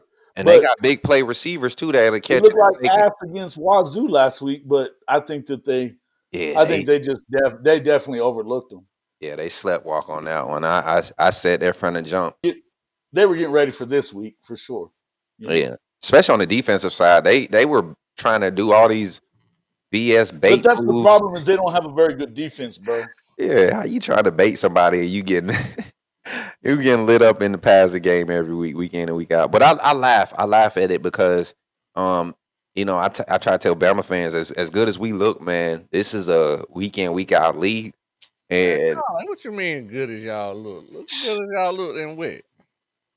You name something. I show you. I tell you. Y'all, what y'all record is? We getting back. We gonna get on Alabama now.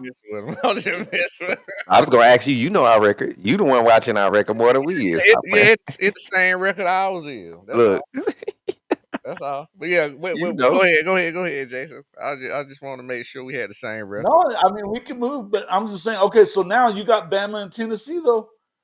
Tennessee's been giving Bama hell. I keep telling everybody that game last year wasn't no fluke. Alabama played on this. Got this weekend is Tennessee. Yeah.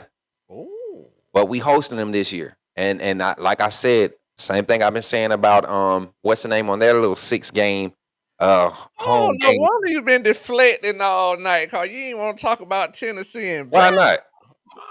Oh. Why not? Why wouldn't I want to talk about Tennessee? No, I'm just messing with you. Here's the thing. Let me finish. Let's finish up this conversation about Oklahoma though. When it comes to this defense, they had them shut down in the first half. It was opposite of that, and they weren't moving, doing nothing. But here's the deal: at some point you got to play some offense in order to make that happen. And this is the concern: is that to me, I don't care whether he was injured. I don't care whether it was because he wasn't mentally right. He played like shit, and you didn't take him out. When you got a fully healthy guy in Hawkins who's dynamic in the same ways that you want him to be dynamic. Now, Mateer has more experience and all that stuff, but let's just be real. Right now, he's at 6 touchdowns and 6 interceptions, and they didn't change him out. To me, this is a problem because I mean, are we really prioritizing John Mateer's career over Oklahoma's season? And if you're Brent Venables, you're doing that, and you're on the hot seat. I mean, you still ain't got to the 8. You still ain't hit 8 yet. Yeah, and I meant that's first part of the second Texas, half, bro. You can't allow that shit. And then my thing to that game, JC, you know what pissed me off about Brent Venables? Why are we? I ain't gonna say we. Why are y'all sending those pressures in early down situations? You Archie Manning was not showing any type of timing or cohesiveness with that pass in that passing game. Those wide receivers made some plays, They're but whooping his ass. They're whooping his ass in the first half. Come on, man. They had like 30 yards in the first half total. 30. Why do you try to speed him up if the speed he was playing at was helping your defense and giving your offense opportunities to make some points? I'm just saying. My thing is I don't care how you get there. It's like, look, whether he was hurt or whether he wasn't, he passed for 52% and 3 interceptions. No touchdowns for the third time in 4 years against Texas. This is not okay. Who that was? Carson Beck? Let me stop. Let me Matisse. stop. Oh, Shawty. We talked about Miami. I don't mean to cut y'all, Jason, but Shawty, we was talking about Miami. How does it feel to be watching Carson Beck over in Miami tonight? Beck did what Beck does. Man, Shawty, I had a Georgia fan call into the show tonight, man. And He was Krista Ballin. The Georgia fan was like, I put on a little meditational music, the inspirational encouragement music. I said, if you had to encourage a Miami fan dealing with Carson Beck as a quarterback, what would you have to say to him? He was like, keep fighting, brother. Keep hope alive. The fight of the war is not done. There's a light at the end of the tunnel. That's what was funny. Carson Beck is Carson Beck. I've been saying this since Elite 11, junior year, going into the senior year, all that hype around him. I just never saw it. Never saw it. The thing is, man, it's just like, unfortunately, man, to the kids, no fault of his own, man. Like, when it goes bad, it goes bad. You know what I'm saying? It goes bad. But, the talent is there because before this game, he had only thrown, I think, 3 picks. So, he was having a pretty good damn season. He had a team ranked number 2 in the nation. Yeah. So, but he had a bad game tonight. There's no doubt about it. But, like I was telling Jason, I don't know if you watched that last interception. I'm just looking at the play. I don't know what the call was. But it looked like that guy should have been running a flat. He was trying to throw a flat route. And he was bending it up. Right. You know what I'm saying? And if the guy would have ran the flat route, he would have never picked the ball. He probably would have actually caught the ball and got the first down. I don't know. That would have been a bang bang play. I think that. But if you look at the snap, the quarterback knew where he wanted to go. That's what I'm saying. It was a miscommunication. So I don't. So things like that sometimes, if you're not, you don't know the call. You know what I'm saying? I don't know if that was on Carson, but I know where his mind was, and I know if the tight end was on the same play same wavelength that Carson was, that would have been the first down. Facts.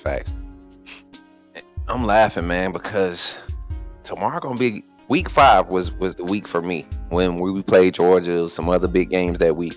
But this week tomorrow, the game, especially in the SEC, the lineup tomorrow gonna be crazy. Gonna be crazy good.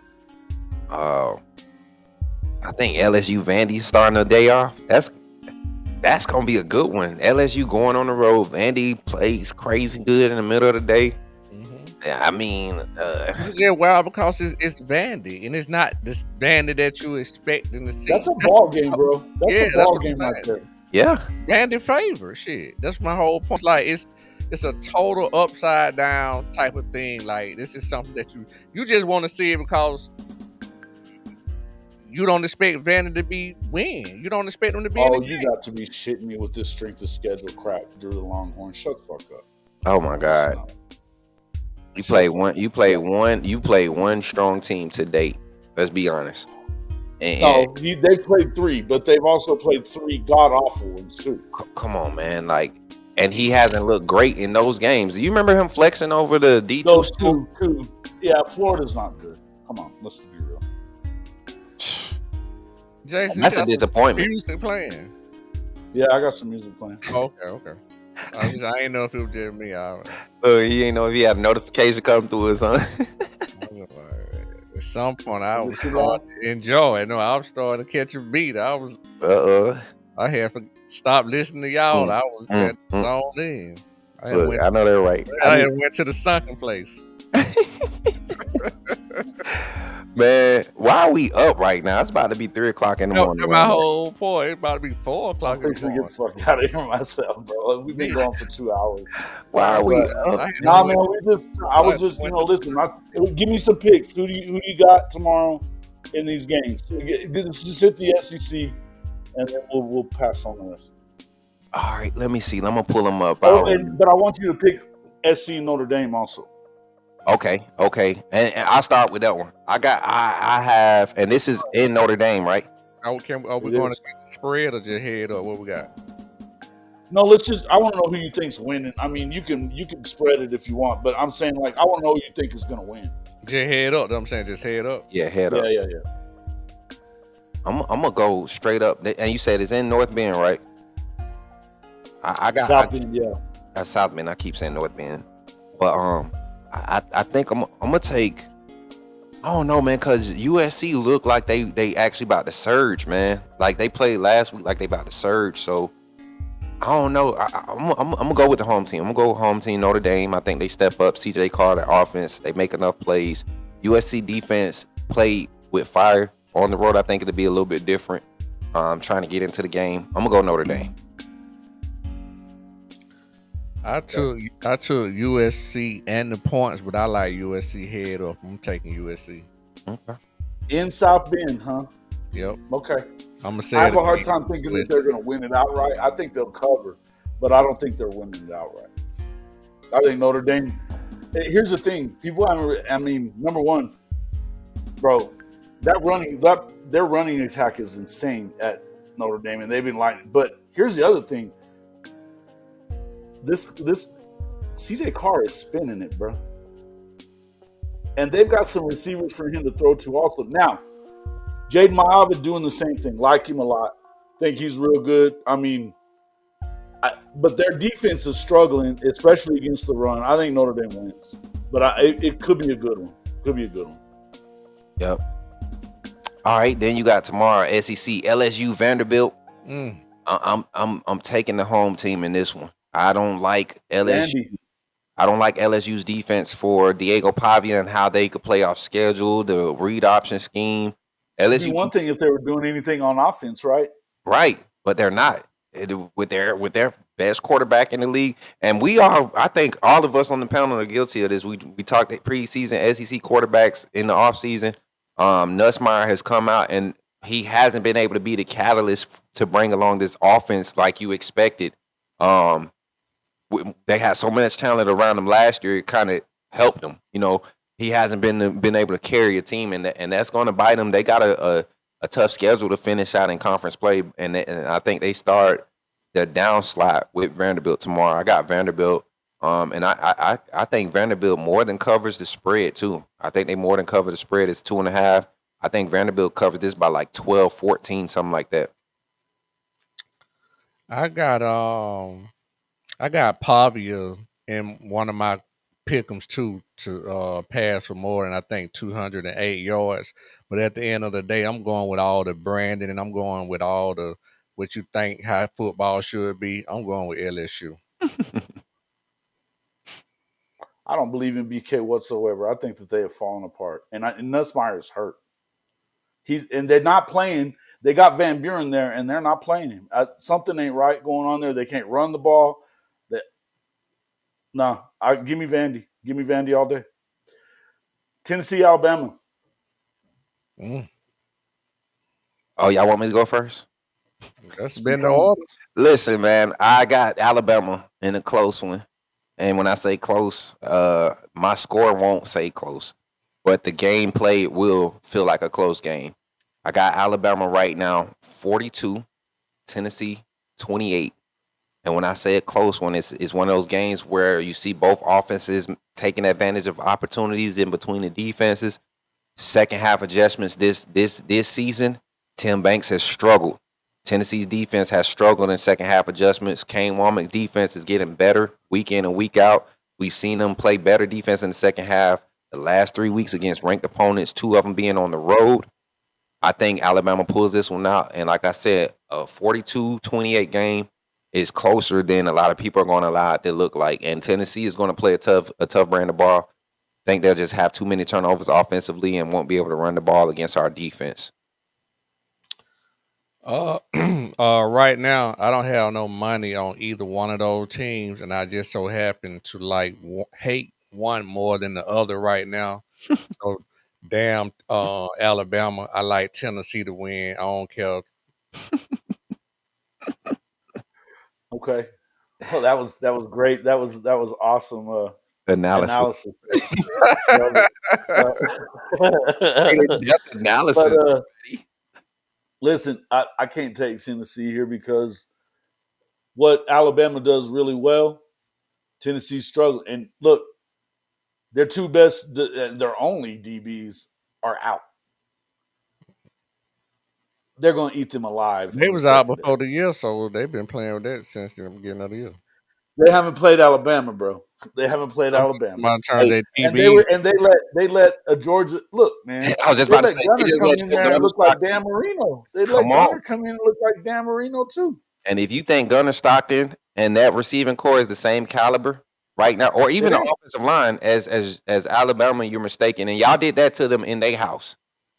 The defensive front is good. We're going to Tennessee top. They got a top 5 defensive. That first group of 4, 5 up front, they got top 5 in the country right now with talent and how they produce 26 sacks on the season. But majority of those are against not top 75 offense, not top 50 efficiency offense. Passing offenses have still had success against them. Yeah, I think Alabama holds on at home and really. relax. All I'm saying is their top 2 DBs were out before the season start, so No, they no, and I'm saying I think that they're look. I think at home have. Bama wins. I mean, and on top of that, I think Ty Simpson is playing is the best in the country right now. Yeah. They have a bad secondary. I don't see it. I think here's what I do know though. Tennessee believes that they can play with Alabama, Yeah. and they're going to come in there and play They with Alabama can. and do everything they can. They can. Oh yeah. Yeah, Tennessee can play with but anybody in the conference right now. It's about the mistakes. They literally they lost to Georgia because of the mistakes. here's the thing. I mean, and their quarterback's been legit too. I mean, as good as Ty's been, and he's been. Look, this guy's been playing really well too. So I'll say that I think Tennessee makes a game of it. But I think Bama wins. I got Bama, That's fair. and then hey, Ole Miss, Georgia.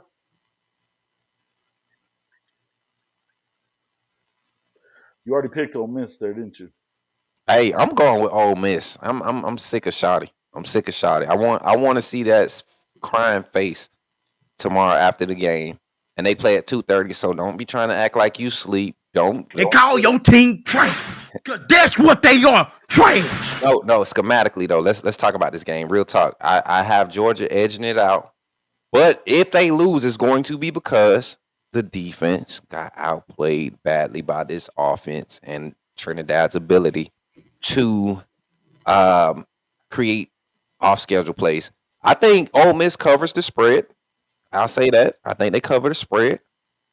Um, Total 57.5. Then again, I don't know if Georgia's offense is going to be able to score big time like they did. Well, Tennessee's defense is playing. It'll end up being a shootout if Georgia defense don't show up. 57.5 is kind of high for me if Georgia plays his best game, but because I want to see Shawty lose, I got Ole Miss covering the spread. I don't want to pick a score yet. I got Ole Miss covering the spread. It's 7.5 UGA. I got Ole Miss covering it in Athens. All right. I would say this, man. I think this is going to be a revenge year for Kirby Smart. They beat us last year, but traditionally we are able to handle Lane Kiffin with our outdated defense. We generally are able to handle Lane Kiffin and beat them. And I think we got a little bit too much for them. I think we're going to be able to actually run the ball on this team. They have a very hard time stopping the run. I think we're going to be able to run the ball to limit their possessions. I think we beat Ole Miss. However, we do not cover. I think we beat them 24-17.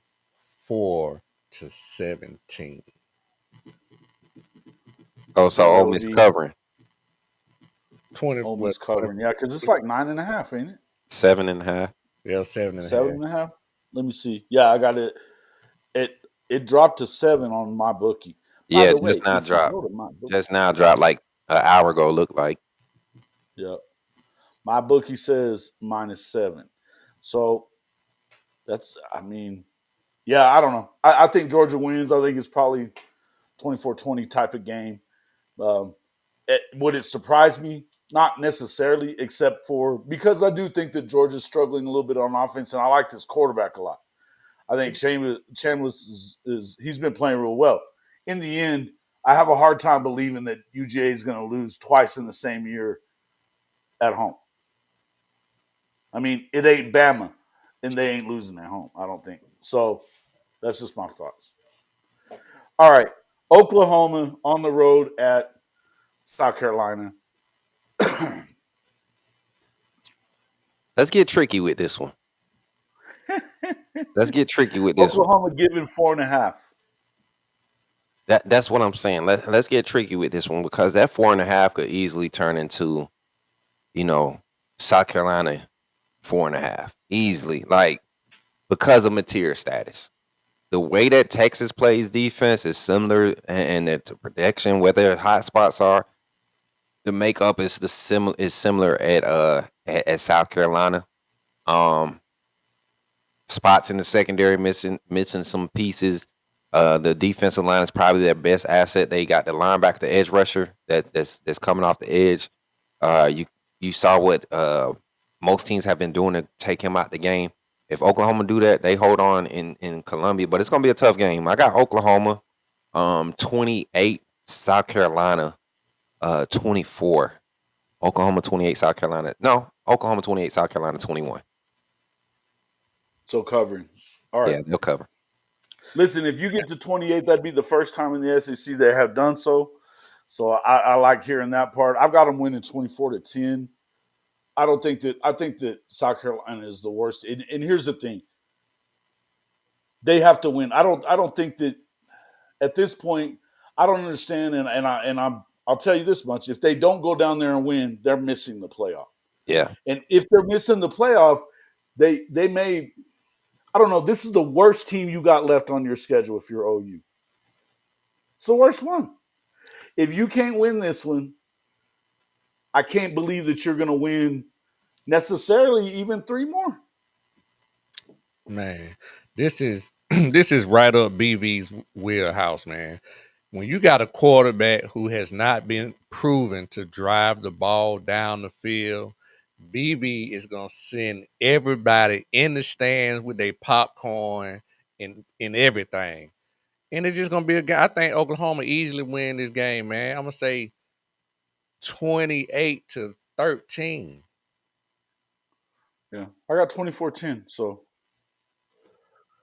that's a 2 point. That's a 2 touchdown. And I'd love to see them do better than that, but I think it's a tough environment. Listen, And and then have to hit some deep shots like with Nick Harbor, like down. Yeah, that we've seen them have spots in games where they've been able to do that, but not being able to do it consistently. Yeah. Well, in the pass rush, I mean, they just fired their offensive line coach. Yeah. Because and a lot of that, like Stat Guy said, a lot of that had to do with penalties and dumb shit, right? Drew the Longhorn said SC defense ain't Texas defense. I don't think anybody wants Texas defense right now. The hell you talking about? Like, Texas defense is not playing at a clip. You look at who they played. Man, he's not, because they beat Oklahoma last week. He in here trying to tell us how great they are. They're not though. This is the same Texas. I know, bro. That lost to Florida, gave up 29 points to Florida, and you're talking about a defense. They're not good. They good for them. They won the Red River. Good for them. You played a quarterback with no thumbs last weekend and think you did something. Like me and my chat were literally watching the game. He has no thumbs. They got to lose. Yeah. Mm-hmm. I get it. All right. Let me see. One other game. Let's see. I wanted to look. All right. We already picked out. Does if Auburn loses to Mizzou, do they get is Hugh out tomorrow? They saying that. I got a lot of people that's contributors in that Tiger fan club, whatever they call it, the alumni thing.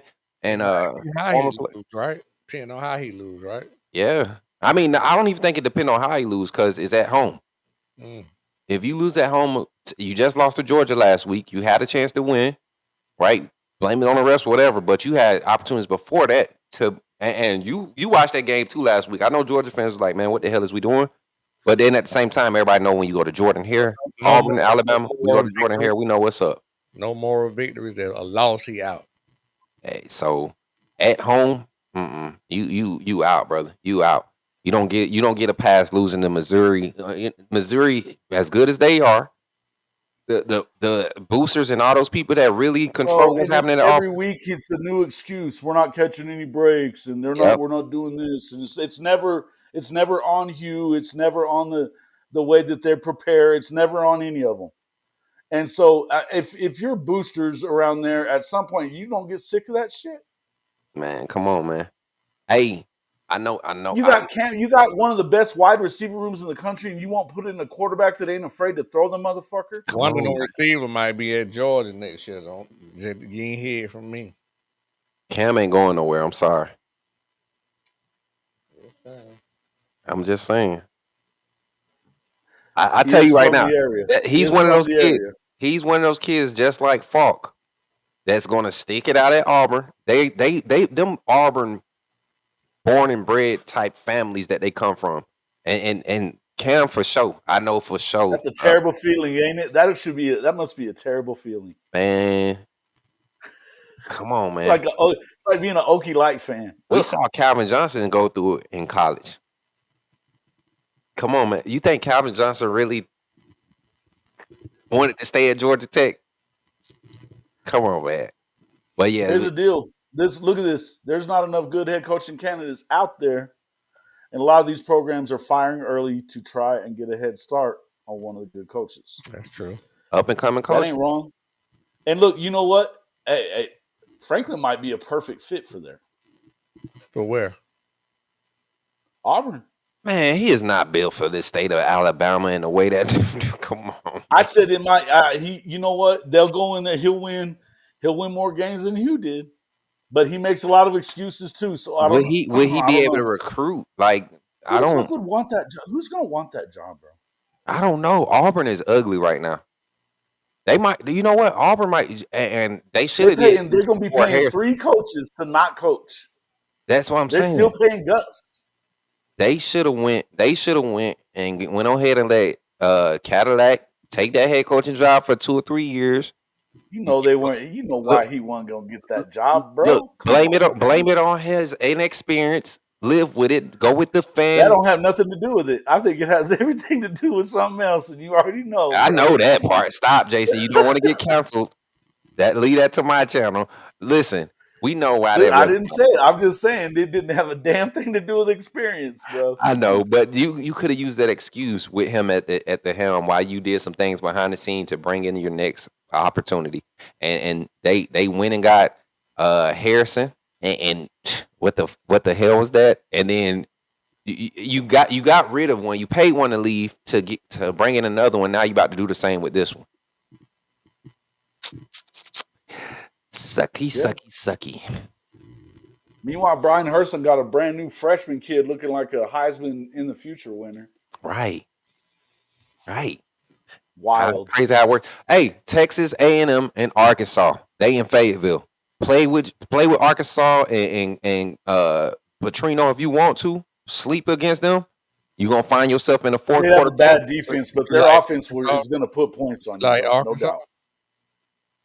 Taylor's good, dude. Taylor's real good with Bobby P. Is he going to stay? Do you think he's going to keep the job?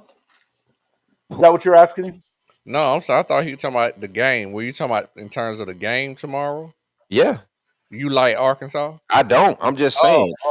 A&M better not sleepwalk. Arkansas, man, listen. I thought you were talking like you like Arkansas. Nah, the spread is 7.5. I'll take Arkansas with 7.5. You got to wait for Aggie going Aggie, bro. Ain't Aggie going Aggie. So y'all like Arkansas in the points? I'll take Arkansas in the points. I'll take that bet. I wouldn't throw the bank at it, but I'll take that bet. Can we bet like a? Bro, I'm gonna tell you something too. Look, bro, Petrino knows how to win football games, man. He down there. You want to do it? Tried his ass off. They tried their ass off to lose to him at Tennessee last week. Come on, man. And it was in Neyland. Come on, man. I got a gentleman 6-pack on that bet for anybody. Hey, a smooth 20 don't hurt nobody, do it? Yeah, but that's cool too. Bet you look, we partners. I could rock with you. You know what I'm saying? That's just a gentleman bet. That's respectable. You can have fun with $20. You know, ain't nobody missing out on no meals or nothing. My fat self might, cause I eat all day and all night. But shut up. I do, Jason. You know, I be, man. Every time me and Jason on the phone the other day. Last week when they lost. Hold on, Cole. Let's get this business straight. So Jason, do you like that same bet too? $20. Arkansas with the points, 7.5. I thought it was 7. It's 7.5. 7.5. Let me see. Look at it, look at your bookie again. I'm looking at my bookie right I now. think, Hold up. Coach be trying to be slick, man. I'm on ESPN. Let me go back to Yeah, Coach. I'm Underdog. going on to my bookie. Hold up. I'm on my bookie. 7.5. Mm. Arkansas and 7.5. I'll take 7.5 for 20. Hell yeah. Yeah, Okay. Y'all lock me in, man. Gentlemen at bet. that. Gentleman bet. Look, All right. Y'all right. got Zelle, don't you? look. I got Zelle, Venmo. You got Venmo? Isaiah, I don't do number Zelle. All right, we'll figure it out. I We'll got make it. Zelle, Venmo. I got them all, man. Yeah. I got So to we locked make in. sure everybody can No pay more. me as many ways House as money possible. said y'all high. Look, say no more. Look, what you do, Jason? I put my hand. What you want to do? Okay, all that. We locked in. 7.5. 7.5. I like it, man. I like it. I like Arkansas to lose by 4 in this game. If and that's just last week that offense showed up.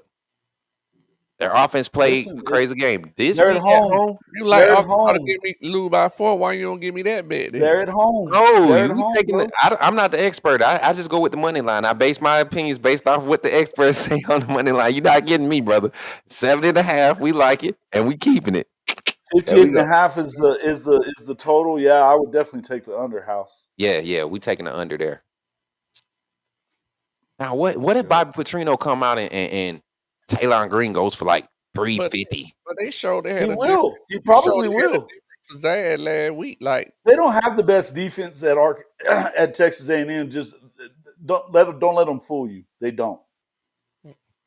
they can They score points. experienced Though. They can score points. A&M. No, Arkansas. Oh yeah, Arkansas can score Arkansas can points. score You know what I'm points. saying? Yeah, That's yeah. right. They can score points. Even before Petrino, they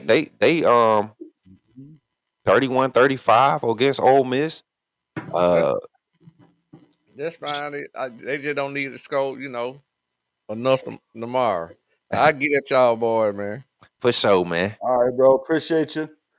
Yep, I'm gonna get out of here too, man, and Same. tell everybody how to find you real quick, Shawty. Oh, he gone. Just my Shawty. damn opinions where you find him. Shawty and over on the Fanatic Sports Network with Coach I and those guys as well. Smook, we're gonna get out of here too, so let everybody know how to find you. Because I'm about Yeah, to run out of power and I'm not that close to a power outlet. you good, I'm not man. I'm sure what out to too, man. I just was waiting for an edit to finish what they call it, finalizing. So y'all be easy, man. Appreciate y'all. Can't Bro, have fun. appreciate you, I man. Always I had coming to come in, over. bro. You already know. I had to come over and represent the Bama fan base. Yeah, hey, listen, I love it when you do. I love Yes, it when you sir. do. It's always good. It's always good to have my boy on. We'll definitely. I'm gonna be. I got the after show tomorrow. About it's gonna be around 5 Central Time. So we'll get together or whatever tomorrow and chop it up a little bit. For sure, Brody. Take it easy, man. Good night, All right, chat. peace out. See you later, bro. Shouty and my boy Coach Smook. Appreciate all those guys, both of them guys for coming in. Man, if OU don't win, what does that mean? I don't know what that means. All right, fellas. Appreciate everybody coming in. We're going to go ahead and drop out, but appreciate everybody coming in. See you tomorrow. Good luck to all your teams. See you on the next one.